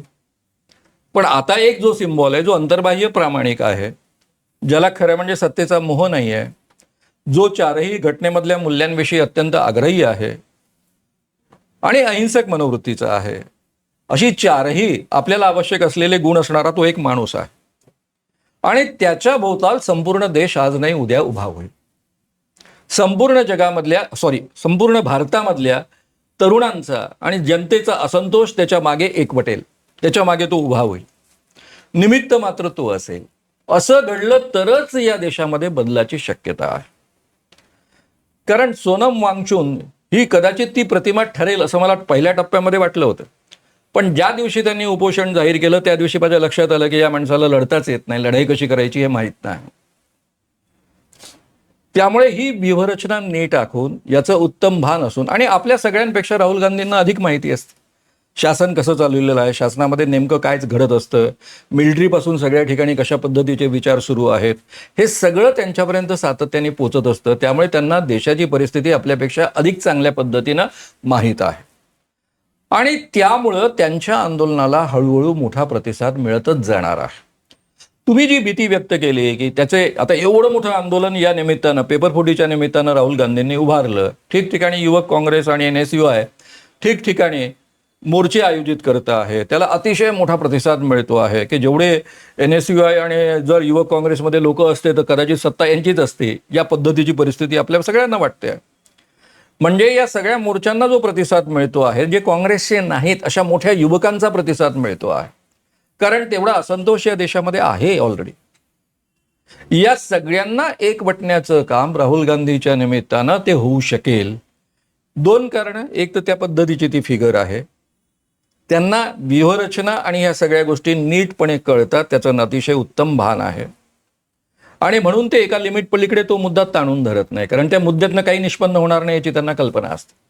जसं त्यांनी निवडणुकीच्या भ्रष्टाचाराचा मुद्दा मध्येच सोडून दिला असं आपल्याला वाटतं, त्यांनी तो मध्येच नाही सोडलेला आहे. त्यांना अंतर्गत सगळ्या गोष्टी उत्तम माहीत असल्यामुळे त्यांच्या लक्षात आलं की हा मुद्दा किती लावून धरला तरी त्यातनं काही निष्पन्न होणार. उलट हे नवे नवे मार्ग शोधतील आणि नवे नवे भ्रष्टाचाराची प्रक्रिया शोधून काढतील. आणि त्यामुळं संपूर्ण भारतामध्ये असंतोष निर्माण करण्याची प्रक्रिया, लोकांना जागृत करण्याची प्रक्रिया आंदोलनाच्या माध्यमातून क्रिएट करणं हा एकमात्र पर्याय आहे. मी बोलताना एवढंच सांगेन की शहा आणि मोदी यांना जर एक गोष्ट उत्तम जमली असती, खरं म्हणजे त्यांच्या विचारधारेत ते बसतच नाही मुळामध्ये, पण जमली असती की या देशामध्ये एवढ्या मोठ्या संख्येनं जो तरुण आहे त्याला रोजगार उपलब्ध करून देऊ शकले असते, तर कदाचित या देशामध्ये बदल नसता झाला. जसा ते दावा करतायत की 1947 पर्यंत त्यांचंच सरकार राहणार आहे तसं राहिलं असतं. पण या लोकांना अर्थव्यवस्था हाताळता येत नाही, यांच्या विचारधारेमध्ये ही अर्थव्यवस्था कळतच नाही मुळामध्ये. कारण ज्या पद्धतीची ते क्रोनी कॅपिटलिझमची अर्थव्यवस्था या देशामध्ये राबवत आहेत त्यामधनं रोजगार निर्माण होतच नाही. आणि त्यामुळे दिवसेंदिवस या देशामधल्या तरुणांमधली बेकारी वाढत जाणार आहे. नोकऱ्या तर आधी संपवलेल्याच आहेत, ना खाजगी क्षेत्रामध्ये आता नोकऱ्या उरलेल्या आहेत, ना सरकारी क्षेत्रामध्ये नोकऱ्या उरलेल्या आहेत. सगळ्यात मोठ्या प्रमाणावर नोकऱ्या देण्याचं काम सरकार करायचं, तेही बंद झालेलं आहे. सरकारच्या वेगवेगळ्या ज्या संस्था होत्या, यंत्रणा होत्या, कारखाने होते, ज्याला आपण नवरत्न म्हणतो, ते सगळे नाहीसे करण्याची प्रक्रिया उरले सुरले चालू आहेत, बाकीचे का नाहीसे केलेलेच आहेत. एका बाजूनं सरकारी नोकऱ्या संपल्या, दुसऱ्या बाजूनं खाजगी यंत्रणेतल्या नोकऱ्या यांनी संपवून टाकल्या. तिथे फक्त कॉन्ट्रॅक्ट बेसिस आले, वेठबिगार आले. वेठबिगारीशिवाय दुसरं काही मिळणार नाही. आणि आत्ता जे तुम्हाला IT मध्ये वगैरे जे सगळे दिसत आहेत, एवढाले पगार वगैरे, तेही उरणार नाही. पुढे ही वेठबिगारी इतकी वाढत जातील की जो स्वस्तात उत्तम काम देईल त्याला मिळेल ना ते काम. कारण कामगार कायदे संपवलेले असल्यामुळे कोणाची नोकरी सुरक्षित नाही. आज या माणसाला 2 लाख रुपये महिन्याला कशाला द्यायचं? उद्या जर मला 50,000मध्ये त्याच क्वालिटीचा आणि त्याच पद्धतीचा माणूस मिळत असेल तर असाच विचार कोणी भांडवलदार करेल. नॅचरली त्याही नोकऱ्या संपतील. आज जसं झोमॅटोपासून सगळी मुलं ही एक दुसऱ्याकडे सामान पोहोचवण्याचं आणि वस्तू पोहोचवण्याचं काम करत असतात, त्यांचा पगार काय मिळतो त्यांना? 20,000 रुपये, 15,000 रुपये, 25,000 रुपये डोक्यावरनं पाणी गेलं मुंबईसारख्या शहरामध्ये. आज 25,000मध्ये आणि 20,000मध्ये कोणी कुटुंब करून जगू शकतं का? मग या पोरांचा हा सगळा जो असंतोष आहे तो प्रगट होणारच आहे. मला काळजी एवढीच आहे की तो असंतोष अहिंसक मार्गाने प्रगट व्हावा. तो जर यामध्ये राहुल गांधी जर असफल ठरले, हे शक्य तेव्हाच आहे की राहुल गांधींसारखा माणूस या पद्धतीची आंदोलनं ठिकठिकाणी उभारतो आहे, लोक त्यामध्ये सहभागी होत आहेत आणि त्यांच्या आशा कायम आहेत. हे जोपर्यंत असेल तोपर्यंत या देशामध्ये हिंसक उद्रेक होणार नाही. ज्या दिवशी ही आशा हे संपवून टाकतील मोदी शहा, त्या दिवशी ठिकठिकाणी हिंसक उद्रेक होतील आणि मग हे तरुण सगळ्यात पहिले बीजेपीच्या लोकांना मारून टाकतील. म्हणजे मी बीजेपीचा आहे असं सांगणं म्हणजे स्वतःचा जीव जाणं अशी परिस्थिती ज्या दिवशी देशात निर्माण होईल, त्या दिवशी मोदी शहा देश सोडून पळून जातील जिवंत असतील तर. आमचे मुख्यमंत्री महाराष्ट्राचे देवेंद्र फडणवीस उडून जातील कुठेतरी, पण सामान्य बीजेपीची माणसं कुठे जाणार आहेत? मामुली आमदार आहे, खासदार आहेत, ते सगळे ठिकठिकाणी मारले जातील. पण अशी परिस्थिती ज्या दिवशी निर्माण होईल त्या दिवशी या देशाचं चित्र इतकं वाईट झालेलं असेल की मी म्हणालो त्या पद्धतीनं हिंसेचा दुसरा प्रकार असतो उद्रेक होणं, त्या उद्रेकामधनं प्रत्यक्षामध्ये लोकशाही आपली संपून जाईल. मग त्या ठिकाणी मिलिटरी किंवा कोणीतरी शासनामध्ये येईल आणि पुन्हा हुकुमशाही या देशामध्ये, म्हणजे दाखवण्याकरता लोकशाही आणि प्रत्यक्षात हुकुमशाही या पद्धतीची यंत्रणा अस्तित्वामध्ये कदाचित येईल आणि ते आपल्याला नको आहे. म्हणून हा हिंसक उद्रेक होण्याच्या आधी, हा हिंसक उद्रेक तर अपरिहार्य, याला जगात कोणी थांबवू शकत नाही. कारण शेवटी माणसाला जगण्याची आणि पोटाची आग तर कोणी थांबवू शकत नाही ना. त्याला केवळ खायला मिळून चालणार नाही ना. ज्या पोराला समजा बेकार पोरगा आहे, त्याला खायला मिळतंय पण घरात सन्मान नाही, बाहेर सन्मान नाही, कोणी पोरगी त्याच्याशी लग्न करायला तयार नाही कारण त्याची कमाईची काही अवस्थाच नाहीये, समाजात प्रतिष्ठा नाही, असा तरुण आणि अशा तरुणी शेवटी जीवनात काय करणार? कुठे ना कुठे हा उद्रेक होणार आहे. हा उद्रेक होण्याच्या आधी जर राहुल गांधी हे आंदोलनाच्या माध्यमातून संपूर्ण तरुणांचा या देशामधल्या आणि जनतेचा असंतोष संघटित करू शकले नाहीत आणि त्यातून या देशामध्ये सत्ता बदल घडू शकला नाही, तर हे हिंसेचे उद्रेक जागोजाग होणार, त्याला कोणीही थांबवू शकणार नाही. त्यामध्ये बीजेपी जळून खाक होईल, पण त्यासोबत देशही जळून खाक होईल. हा माझ्यासाठी फार चिंतेचा विषय आहे आणि म्हणून मला राहुल गांधीच्या आंदोलनाकडनं प्रचंड अपेक्षा आहे. तोच एकमात्र मार्ग सध्या मला दिसतो आहे. ते विरोधी पक्षनेता आहेत म्हणून नव्हे, ज्या पद्धतीचा माणूस या आंदोलनाचं नेतृत्व करण्यासाठी लागतो आणि ज्याला लोक ओळखतात, ज्याच्या मागे लोक उभे होऊ शकतात, असा दुसरा माणूस आपल्याजवळ नाहीये. तो मात्र एकमात्र आशेचा किरण आहे. हे जे वाटतंय त्याच्या मागचं कारण असं आहे, पुन्हा मी एकदा रिपीट करेन, त्यांचा अहिंसेचा आग्रह, अंतर्बाह्य प्रामाणिकपणा, विषयांची अतिशय उत्तम समज आणि चारही घटनेच्या मूल्यांविषयीचा त्यांचा आग्रह आणि सत्तेविषयी प्रचंड आकर्षण नसणं किंवा सोच नसणं, या 4 गुणांमुळे हे नेतृत्व भारताला त्या पद्धतीनं दिशा देऊ शकेल. सध्या तरी दुसरं कोणतंही चित्र मला दिसत नाही. सर, तुमच्या एकूणच चर्चेतून जे आपण आतापर्यंत बरेचसे प्रश्न विचारले त्याच्यावर तुम्ही उत्तर दिले, पण एकूण तो असं वाटतंय की हिंसेचा उद्रेक झाल्याशिवाय या देशाचा प्रश्न सुटू शकत नाही असं त्याचा सार निघतोय. त्याशिवाय पर्याय नाही का? किंवा जो याबाबत तुम्ही म्हणजे काय हिंसा हा एकमेव मार्ग उरेल असं तुम्हाला नेमकं म्हणायचं आहे का?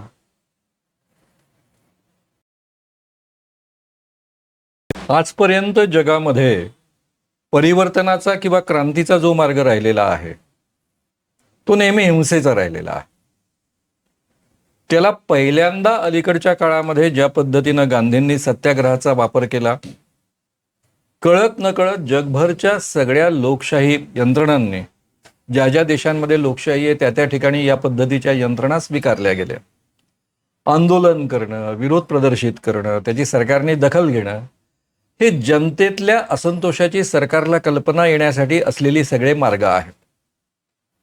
आणि या मार्गांनी सरकार नेमकेपणानं जनतेच्या मनात काय चालू आहे हे समजून घेत असतं, त्यानुसार स्वतःमध्ये बदल करत असतं. त्यातूनच पुढे जाऊन या भांडवलशाही समाज रचनेमध्ये सुद्धा कल्याणकारी राज्याची योजना आलेली आहे. कल्याणकारी राज्याच्या योजनेमध्ये सुद्धा हिंसेची गरज पडता कामा नये आणि त्याशिवाय लोकांचे प्रश्न सुटले पाहिजेत, सर्वसामान्य माणसांना न्याय मिळण्याची व्यवस्था झाली पाहिजे, ही संकल्पना असते. बेसिकली सध्या ज्या पद्धतीचे आपले राज्यकर्ते आहेत ते इतके उद्दाम झालेले आहेत, त्यांना असं वाटतं की आपण सत्तेचा मुकुट घेऊनच जन्माला आलेलो आहोत. हा सत्तेचा मुकुट जो आपल्या गळ्यामध्ये आहे तो जनतेनं आपल्याला दिलेला, याचं भानच ते विसरून गेलेले आहे. आणि त्यांना एका बाजून असं वाटतंय की या जनतेला कसंही मूर्ख बनवता येतं, केव्हाही आपल्या मागे उडवून घेता येतं, आणि जर मुठभर जनता आपल्या मागे असली, आपल्याला दाखवता आलं तरी तेवढं पुरेसं आहे. 10-20% मतं आपल्याला मिळाली तरी चालण्यासारखी आहेत, बाकीची मतं आपण स्वतः निर्माण करू शकतो आणि त्याच्या आधारावर निवडून येऊ शकतो. आणि त्यामुळं हे असंतोष शमवण्याच्या ज्या यंत्रणा आहेत, ज्या लोकशाही प्रक्रियेचा अविभाज्य भाग आहे, आणि म्हणून लोकशाही प्रक्रियेमध्ये हिंसेची गरज न पडता सुद्धा परिवर्तन होत राहतात, किमान कल्याणकारी राज्याच्या दिशेनं परिवर्तन होत राहतात, ती परिवर्तन होण्याची प्रक्रिया या शासनानं थांबवलेली आहे. आणि त्याचं उत्कृष्ट उदाहरण तसं शेतकरी आंदोलन आहे, बाकीची मधली तुम्ही उल्लेख केली त्या पद्धतीची आंदोलनं आहेत, आणि विकासजी सोनम वांगचुक हे याचं अतिशय उत्कृष्ट उदाहरण आहे की तो माणूस मरणाच्या दारात पोचला तरी त्याची आम्ही दखल नाही घेणार, मरू दे त्याला. या पद्धतीची मनोवृत्ती जी आहे, त्यामुळे या मनोवृत्तीमधनं दुसरा कोणताही पर्याय सध्या मला समाजामध्ये घडताना दिसत नाही. एकेकाळी जगभर झालेल्या सगळ्या क्रांती आहेत, त्या क्रांतींचा आम्ही अभ्यास केलेला आहे. मीच नाही, माझ्यासोबतचे जे सहकारी होते आमचे तरुण शांती सेनेचे, त्या सगळ्यांनी अभ्यास केलेला आहे. संपूर्ण क्रांती हे जे आमचं जयप्रकाश नारायणांच्या आंदोलनाचं स्वप्न होतं, ते स्वप्न आम्ही त्या काळी पाहिलेलं आहे. त्यानिमित्तानं नेमके बदल समाजामध्ये कसे घडू शकतात, काय घडू शकतात, याचा खूप विस्तारानं चर्चा केलेली आहे, जाणून घेतलेलं आहे जगभर कसं झालेलं आहे, भारताच्या पार्श्वभूमीवर कसं घडू शकतं याचा अंदाज घेतलेला आहे. आणि त्यानंतर हे 1977-78 सालापासून, म्हणजे 70 ते 78 तो कालावधी आहे, आणि 78 पासून मी वेगवेगळ्या आंदोलनाशी संबंधित राहिलो आहे, केवळ अंधश्रद्धा निर्मूलनाचं आंदोलन करत राहिलेलो नाहीये. आणि त्यामुळे माझं जे काही समाजाचं आकलन आहे, लोकांच्या असंतोषाचं आकलन आहे, त्याला मिळणाऱ्या वाटेचं आकलन आहे, त्याच्या आधारावर हे मत मी व्यक्त करतो आहे. म्हणजे जगभर काय घडत गेलं याचाही अंदाज आहे. सायकोलॉजी हा माझा अतिशय जवळचा अभ्यासाचा विषय राहिलेला आहे. शेवटी ही मुलं स्वतःच्या जीवनातले प्रश्न सुटतच नसतील. हे आंदोलन काही पहिलं आंदोलन नाहीये. किती वेगवेगळ्या पद्धतीनं विद्यार्थ्यांनी आंदोलनं आतापर्यंत केलेली आहे भारतामधली ती पहा. MPSC वाल्या विद्यार्थ्यांनी आंदोलनं केलेली आहे, त्यांचे पेपर फुटतात म्हणून. नोकरी मिळत नाही म्हणून आंदोलनं केलेली आहे. भरतीमध्ये भ्रष्टाचार होतो म्हणून आंदोलनं केलेली आहे. नोकऱ्यांपासून तर अगदी परीक्षांपर्यंत सगळ्या प्रकारची आंदोलनं, मोठी मोठी आंदोलनं युवकांची झालेली आहे, आणि सरकारने ती फक्त दडपलेली आहे. त्यातून या सरकारचा असा आत्मविश्वास निर्माण झालेला आहे की आपण कोणतंही आंदोलन दडपून टाकू शकतो.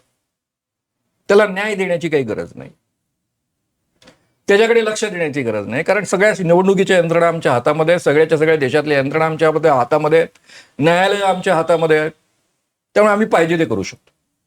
ही जी यांची उद्दाम प्रवृत्ती आहे, त्यामुळं लोकशाही प्रक्रियेतनं जे बदलाचे मार्ग आहेत ते यांनी 100% बंद करून टाकलेले आहेत. मग दुसरा पर्याय कोणता आहे?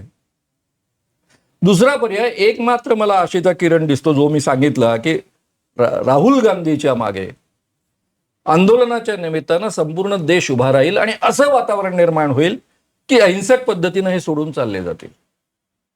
पण हे माझं दिवा स्वप्न असू शकतं, स्वप्नरंजन असू शकतं, कारण हे इतके उद्दाम, आणि दुसरा शब्दच वापरायचं झालं तर बेशरम, इतके उद्दाम आणि बेशरम आहे की त्याही परिस्थितीमध्ये चिकटून राहण्याचा प्रयत्न करते.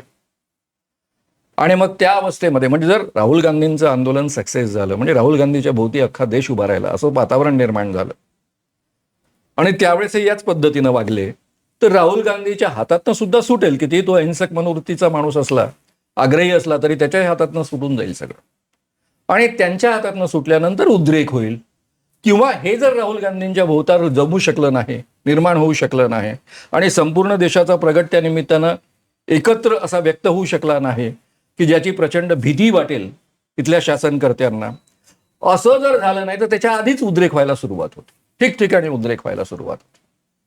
दुसरा काही पर्याय नाही. आजच्या काळामध्ये सोशल मीडियाच्या जमान्यामध्ये ज्यांनी ऑलरेडी या देशामधल्या लोकांनी नाही म्हटलं तरी जे वेठबिगार म्हणून 2000 वर्ष जगत आले होते त्या माणसाने स्वातंत्र्याचा अनुभव घेतलेला आहे, समतेची बरोबरीची स्वप्न पाहिलेली आहे, प्रगतीची स्वप्न पाहिलेली आहे.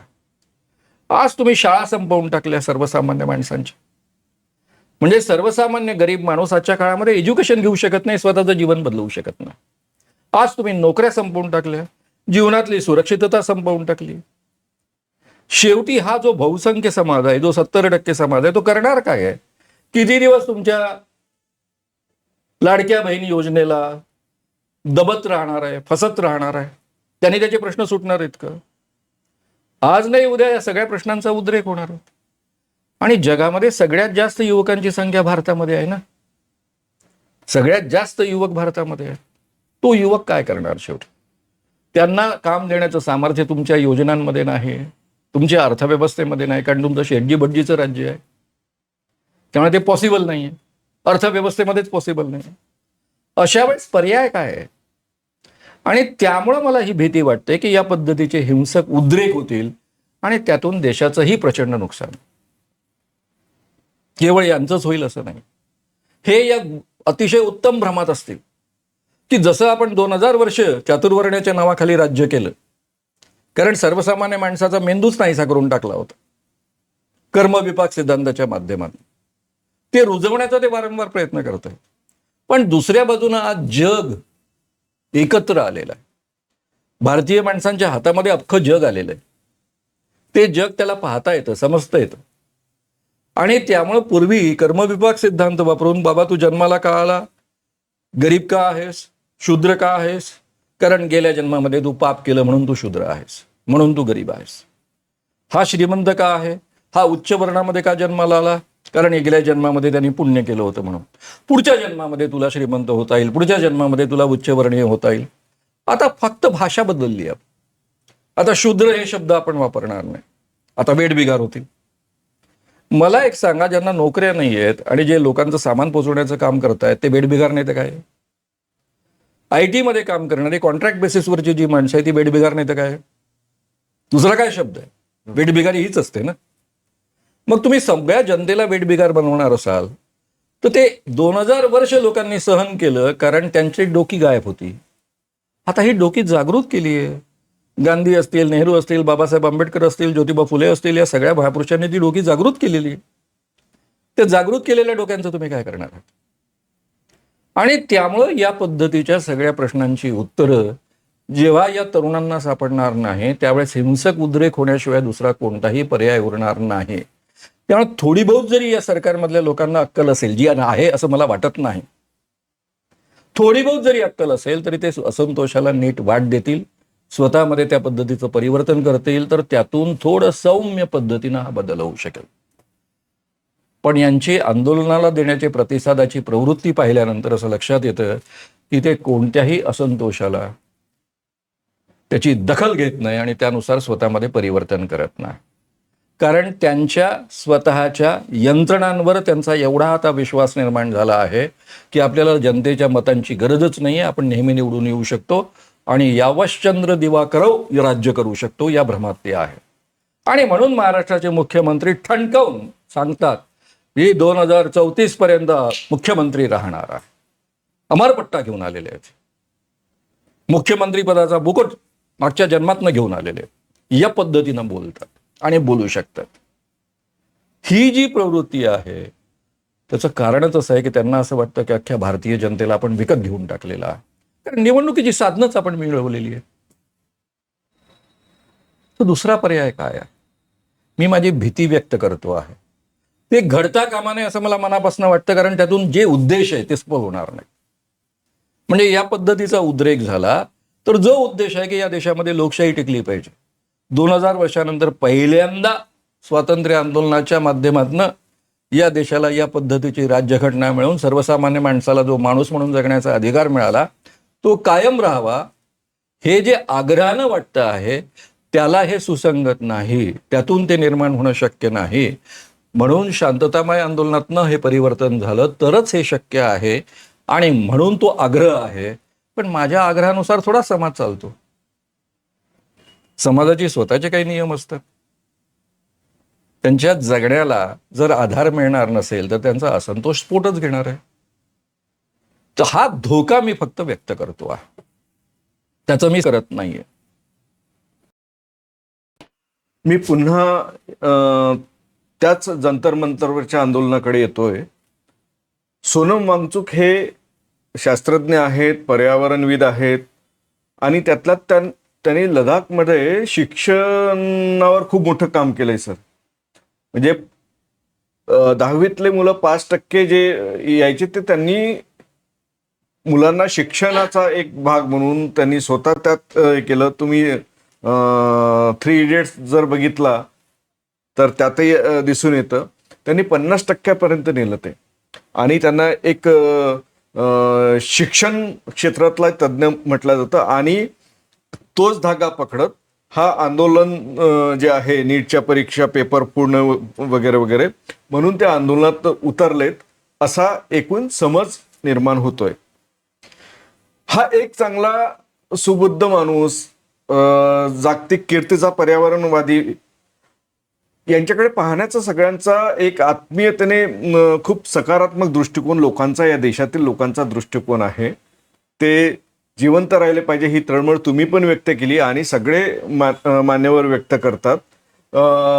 आत्ता कुठे चित्रपटातले जे नायक नायिका ज्या आहेत ज्यांच्याकडून आपण कधी अपेक्षा केल्या नव्हत्या आतापर्यंत, ते मत व्यक्त करायला लागलेत. सरकारबद्दल बोलत नाहीत, फक्त ते मत असं व्यक्त करता आहेत तुम्ही मत व्यक्त केल्यापर्यंत हे जिवंत राहिले पाहिजेत, यांनी आंदोलन मागे म्हणजे उपोषण मागे घ्यावं 20वा दिवस असल्याने. पण पुन्हा एक असं लक्षात येतं की ते विरोधी पक्षातल्या लोकांना त्या सगळ्यांनी आवाहन केलं. सोनम वांगचुक पासून दिपकेंनी वगैरे आवाहन केलं. त्यानुसार केजरीवाल गेले, बाकीचे बहुतांश गेले. आज सुप्रिया सुळे पण गेलेले आहेत. काँग्रेसचे काही नेते जाऊन आलेत. परंतु त्यांचा आग्रह आहे सोनम वांगचुकचा की राहुल गांधींनी इथे यावं. ते जर आले नाहीत तर मतदार त्यांना हिसका दाखवतील.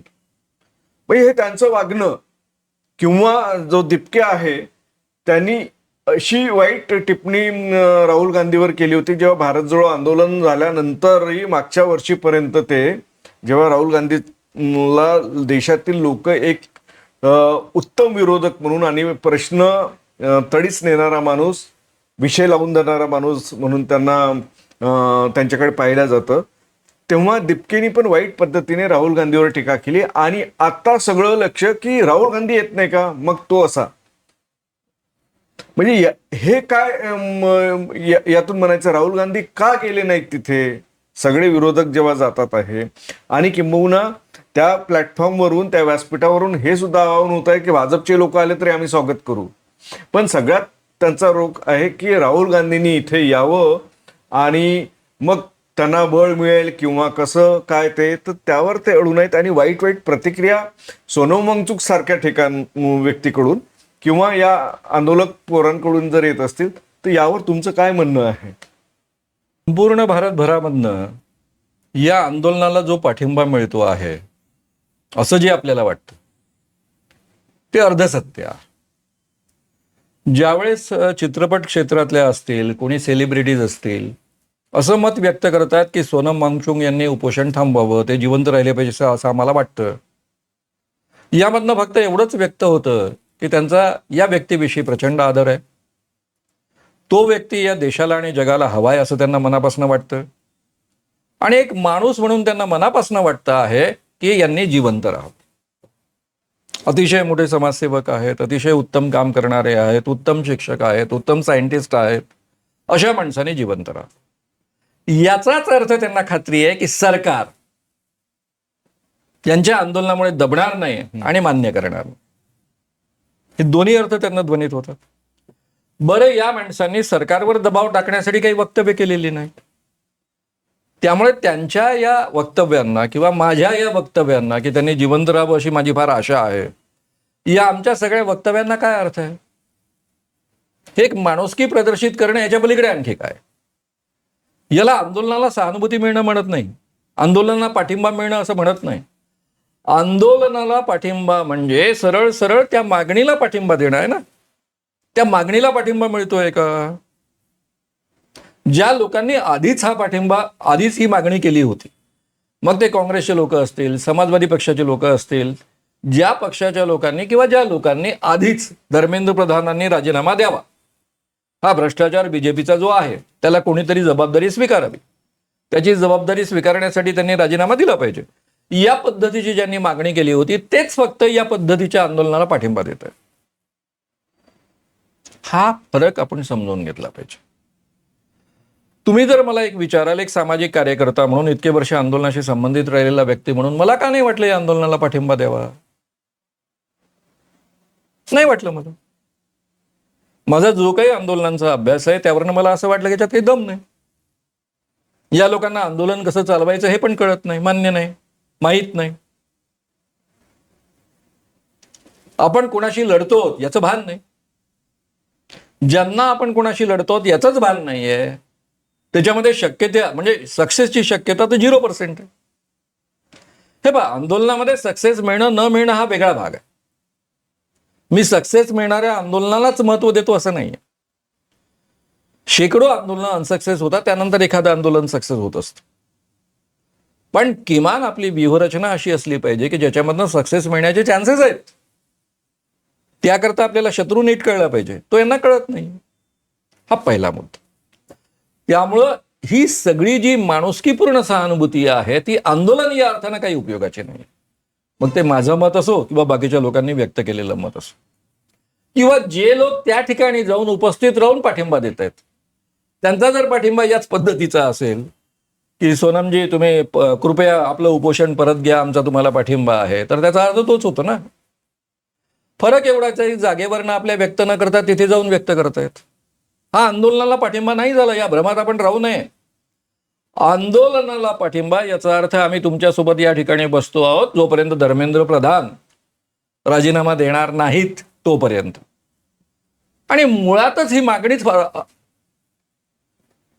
मी याला शब्द कोणता वापरू मला कळत नाही, क्षुल्लक आहे माझ्या दृष्टीने. या मागणीला काही अर्थच नाही. अरे हा व्यवस्था बदलाचा प्रश्न आहे, धर्मेंद्र प्रधान त्याचं फक्त प्रतीक आहे. मग तुमच्या डोक्यात ही तरी स्पष्ट कल्पना पाहिजे की धर्मेंद्र प्रधान हे केवळ निमित्त आहे. झालं का, वाढलं का तुमचं व्यापकता?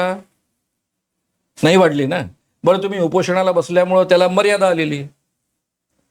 किमान शहाणपणा केला होता कोणी शेतकरी आंदोलनाने की त्यांना आपल्या आंदोलनाला मर्यादा आणली नव्हती. त्यांनी तुम्ही मर्यादा आणून टाकली एका माणसाच्या जीवनासोबतची. म्हणजे तुम्हाला हा जो दुसरा स्टँड घेता आला असता की हे सरकार इतकं बेशरम आहे, हे सरकार इतकं बिलकुलच लोकांची तमा न बाळगणारं आहे, निर्दयी आहे, या सरकारलाच बदललं पाहिजे. हा पुढचा स्टँड घेण्यासाठी तुम्ही संधीच ठेवली नाही ना, उपोषणाचं डिक्लेअर करून, मरण उपोषण डिक्लेअर करून. त्यामुळं आंदोलन न करणाऱ्या व्यक्तींनी घेतलेली ही स्टेप्स आहे, हे आपण समजून घेतलं पाहिजे. भाबड्या माणसाने घेतलेली ही स्टेप आहे, हे एका बाजूने आपण समजून घेतलं पाहिजे. आता मला सांगा, यामध्ये अनेक लोक गेले ते सहानुभूती दाखवण्याकरता गेले, कारण सगळ्यांनाच प्रामाणिकपणे वाटतं की त्यांनी जिवंत राहिलं पाहिजे. हे काही यासाठी आपला जीव देऊ नये, हे काही जीव देण्याचं कारण नाही, असू शकत नाही. या अर्थाने सगळे गेलेत. राहुल गांधी कदाचित उद्या जातील, पण त्यांनी का जावं, कशासाठी जावं? त्या माणसाला आपण कोणा शत्रूशी लढतोय हे नीट कळतं, त्याचं आकलन. त्याला जर यांची ही व्यूहरचनाच मान्य नसेल, या पद्धतीचं आंदोलनच मान्य नसेल, दुसरा साधा प्रश्न तुमच्याच प्रश्नामधनं उपस्थित होतो. जर परीक्षेच्या निमित्तानं, पेपरफुटीच्या निमित्तानं, नीटच्या पेपरफुटीच्याच नव्हे इतरही पेपरफुटीच्या निमित्तानं राहुल गांधींचे युवक जागोजाग जर आंदोलन करत असतील, त्याला सर्वसामान्य युवक मोठ्या संख्येनं पाठिंबा देत असेल, तर तेच आंदोलन तुम्ही या ठिकाणी उभारताना त्यांना सोबत घेतलं का? त्यांना सोबत ओढण्याचे प्रयत्न केलेत का? राहुल गांधींशी आधी डायलॉग केला का?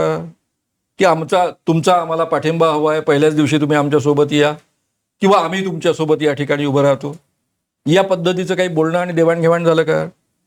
स्वतःला आपण काहीतरी मोठे युवकांचे क्रांतिकारक आहोत, जगामध्ये आपल्यासारखा क्रांतिकारक आजपर्यंत झालेलाच नाही, असं समजून तुम्ही क्रांतीला सुरुवात केली. आणि मग हा माझ्यासोबत येत नाही तर तो बदमाश आहे, हा माझ्यासोबत येत नाही तर तो बीजेपीचा पाठीराखा आहे किंवा जनताद्रोही आहे. असलं तुम्हाला बोलायचा अधिकार कोण देईल? तेवढं तुमचं जनतेमध्ये नाहीये ना, तेवढी प्रतिष्ठा आहे ना, तेवढी विश्वसनीयता आहे. विश्वसनीयता नाही, क्रेडिबिलिटी नाही, पाठिंबा नाही, जनता तुम्हाला तेवढी ओळखत पण नाही. केवळ इंस्टाग्राममध्ये चमकलं म्हणजे तुम्ही ग्रेट झाले का? सोनम वांगचुकला लोक जे देशभर ओळखतात ते 3 इडियट्समुळे ओळखतात. तोच सिनेमा नसता तर आज आपण एवढं त्यांच्याविषयी प्रेमाने बोलू शकलो असतो का? कारण आपल्याला ते कळलेच नसते. ते कदाचित लडाखपुरते मर्यादित राहिले असते. त्यांची सगळी संशोधनं, त्यांचं सगळं काम, त्यांनी विद्यार्थ्यांकरता केलेलं काम तेवढ्यापर्यंत मर्यादित राहिलं असतं. 3 इडियट्समुळे किमान भारत अख्खा ओळखतो त्या, आणि त्यामुळे त्यांच्याकडे त्या अर्थाने पाहतो आहे. मला असं वाटतं की राहुल गांधींनी बोलून नाही दाखवलं, यातच सगळ्यात मोठा ग्रेटपणा आहे त्यांचा. त्यांनी कोणतेही मी जसं आता काही गोष्टी नकारात्मक बोलतोय, त्यातली एकही नकारात्मक गोष्ट त्यांनी या आंदोलनाविषयी बोलले नाहीत. हा त्यांचा ग्रेटनेस आहे. तेवढ्यावर आपण खरं म्हणजे समाधानी राहायला पाहिजे. उद्या ते स्टेटमेंट काढतील की सोनम वांगचुक यांनी प्राणांतिक उपोषण परत घ्यावं, त्यांची आमच्या देशाला गरज आहे, आम्हाला गरज आहे, असं म्हणतील.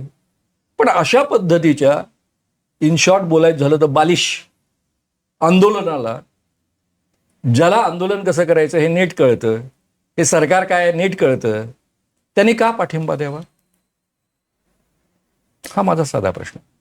उद्या राहुल गांधी भेटायला जातील, कदाचित आपली सहानुभूती व्यक्त करतील, आणि तरीही त्यांनी या आंदोलनाला पाठिंबा द्यावा असं या आंदोलनात काय आहे? हा माझा प्रश्न कायम आहे. सर, एकूणच सोनम वांगचुक हे स्वतःला गांधीवादी म्हणतात. गांधीच्या मार्गावर मी आंदोलन करतो असं ते सांगतात. अण्णा हजारे हे सुद्धा गांधीवादी स्वतःला म्हणत होते. म्हणजे माझा त्यावर अजूनही नाही, परंतु जेव्हा 2011 मध्ये आंदोलन जेव्हा झालं तर दिल्लीमध्ये त्यांचे गांधीसारखे पुतळे आणि ते टोपी वगैरे, गांधी टोपी वगैरे, असं इतकं म्हणजे त्यांनाही वाटलं की मीच गांधी आहे या काळातला. मी आता गेले 2 दिवस बघतोय, म्हणजे आज जेव्हा बघतोय, मी काल जेव्हा बघत होतो तेव्हा अनेक म्हणजे देशातील अनेक तरुणांच्या स्टेटसवर एक मला चित्र पाहायला मिळतं, एक की हा ऐतिहासिक उपोषण आहे हे. त्यात त्यांनी महात्मा गांधी यांनी 1924 मध्ये 21 दिवसाचं उपोषण केलेलं होतं. अण्णा हजारेंनी 2011 मध्ये 13 दिवसाचं उपोषण जनलोकपालच्या निमित्ताने केलं होतं. आणि आज सोनम वांगचुक यांचं हे 20व्या दिवसाचं जे उपोषण आहे, हे असं चित्र निर्माण करणे म्हणजे गांधीजींच्या सोबत, म्हणजे त्याच ताकदीचे अण्णा हजारे आहेत आणि आता त्याऐवजी आता सोनम वांगचुक आहेत. हे कुठेतरी हास्यास्पद किंवा गांधीजीची इमेज ही, म्हणजे त्यांना आपण असं म्हणूया की गांधीजींना कमी लेखत, यांना थोडंसं हे करणार की नाही याही काळातले गांधी आहेत. तर हा कुठेतरी भाबडेपणा असावा की यामागे काही षडयंत्र असावं? काय वाटतं तुम्ही? अण्णा हजारे, सोनम वांगचुक आणि गांधीजी या तिघांची तुलना होऊ शकत नाही, म्हणजे गांधीजी सोबत तुलना होऊ शकत नाही. पण जर लोकांच्या स्टेटसवर, फोटोमध्ये, सोशल मीडियावर येत असेल तर ही तुलना कशी कराल? लोक जे तरुण पोरं म्हणा किंवा बाकी जनता म्हणा आपल्या स्टेटसवर जी टाकते आहे की सोनम वांगचुक हे आजच्या आधुनिक काळातले गांधी आहेत, त्यांचा 20वा उपोषणाचा दिवस आहे, या सगळ्या गोष्टींना सहानुभूती सोनम यांच्याविषयी याच्या पलीकडे घ्यायला अर्थ नाही. या पलीकडे आणखी घ्यायला नको. गांधी हा शब्द का वापरला जातो? कारण तो परवलीचा शब्द आहे. गांधींबद्दल जेवढा सगळा समाजामध्ये, देशामध्ये आदर आहे, तर तो आदर व्यक्त करण्याची एक प्रक्रिया म्हणून बाबा सोनम सुद्धा सेकंड गांधी आहे. दुसरं काय आपण म्हणू शकतो? दुसरे काही पर्याय नाही आपल्याजवळ, म्हणून या पद्धतीचे वाक्य आपण वापरू शकतो. ही तुलना योग्य आहे का? खरं म्हणजे एका माणसाची दुसऱ्या माणसासोबत तुलनाच होऊ शकत नसते, कोणत्याही माणसाची. आणि गांधींची तर नाहीच नाही. पण गांधीच्या दिशेनं वाटचाल टाकणारा जो पाऊल आहे, तो कदाचित ती पावलं, जी पावलं तो टाकतो आहे, ती पावलं जर किमान 5%, 10%, 15% पोचत असतील, तर त्याला गांधी म्हटलं तर एकदा आपण चालवून घेऊ. अण्णा हजारेंना ज्यावेळेस लोक गांधी म्हणायचे, त्यावेळेस मी फक्त हसायचो. अण्णा गांधी 5% सुद्धा, अण्णा हजारे 5% सुद्धा मला गांधी वाटत नव्हते. गांधीजींचं ते खऱ्या अर्थानं विद्रूप रूप वाटत होतं मला, सर्वार्थानं. मांडणी या अर्थानं, विचारधारा या अर्थानं, समज या अर्थानं, सर्वार्थानं. गांधी अत्यंत विद्वान माणूस होता. त्याला समाजाचं आणि संपूर्ण देशाचं आणि जगभराचं अतिशय उत्तम आकलन होतं. गांधीयन फिलॉसॉफी असा शब्द वापरला जातो. एवढं मोठं आकलन होतं. त्या एवढ्या मोठ्या आकलन असणाऱ्या माणसाला गांधी म्हणायचं, सेकंड गांधी म्हणायचं, ही केवळ पॅरोडी होती, आणखी काही नव्हतं. पण त्यांना प्रतिसाद देणाऱ्या मुलांच्या भावना खऱ्या होत्या. मै बी गांधी असं म्हणून टोपी घालणारी जी मुलं होती, त्यांच्या भावना खऱ्या होत्या. त्यांचा आदर, मै बी गांधी, मै बी अण्णा हजारे. म्हणजे अण्णा हजारेच्या निमित्तानं मै बी गांधी, मै बी अण्णा हजारे असं जे म्हणत होते, तर त्यांचा तो आदर व्यक्त करण्याची प्रक्रिया, त्यांचा तो प्रामाणिकपणा, त्यांचा या संपूर्ण आंदोलनामध्ये सहभागी होण्याची मोठ्या संख्येनं, शेवटी त्यामध्ये मीडियाचा सगळ्यात मोठा हात होता. मीडियाने तयार केलेलं ते आंदोलन होतं.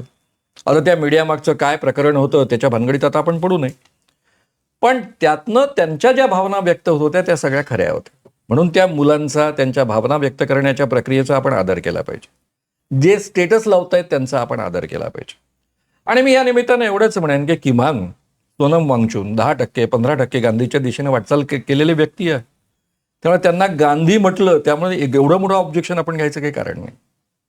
किमान पुढे जाणारे ते आहेत. अगदीच अयोग्य व्यक्ती आहे असं नाही. 100% गांधी बनण्याची कोणाकडनंच आपण अपेक्षा करू शकत नाही, ते चुकीचं आहे. आता जेव्हा आम्ही असं म्हणतो की राहुल गांधींना पाहिल्यानंतर नेहरू आठवतो आम्हाला, त्याचा अर्थ राहुल गांधी नेहरू झाले असा नाही होत ना. पण त्या दिशेनं वाटचाल करणारा हा माणूस आहे, तेवढाच आग्रही हा माणूस आहे त्या गोष्टींबाबतचा, या अर्थानं ते म्हणायचं असतं.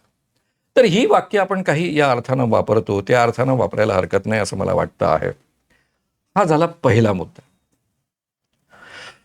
दुसरा मुद्दा, गांधीजींनी उपोषण केलं 21 दिवस आणि यांनी 20 दिवस उपोषण केलं आणि आता ते उद्या कदाचित 21 दिवस उपोषण करतील म्हणून ते गांधीजीच्या बरोबरीनं आले. हे 12 वर्ष आता आमचे नरेंद्र मोदीजी पंतप्रधान राहिले म्हणजे नेहरू झाले. अरे नेहरूच्या नखापर्यंत नाही पोचू शकत तुम्ही. नेहरू तर दूरच राहिलं. नेहरूच्या नखापर्यंत तुम्ही पोचू शकत नाही. ते 17 वर्ष वगैरे मी सोडून देतो की नेहरूने 17 वर्ष राज्य केलेलं आहे, तो भाग मी सोडून देतो.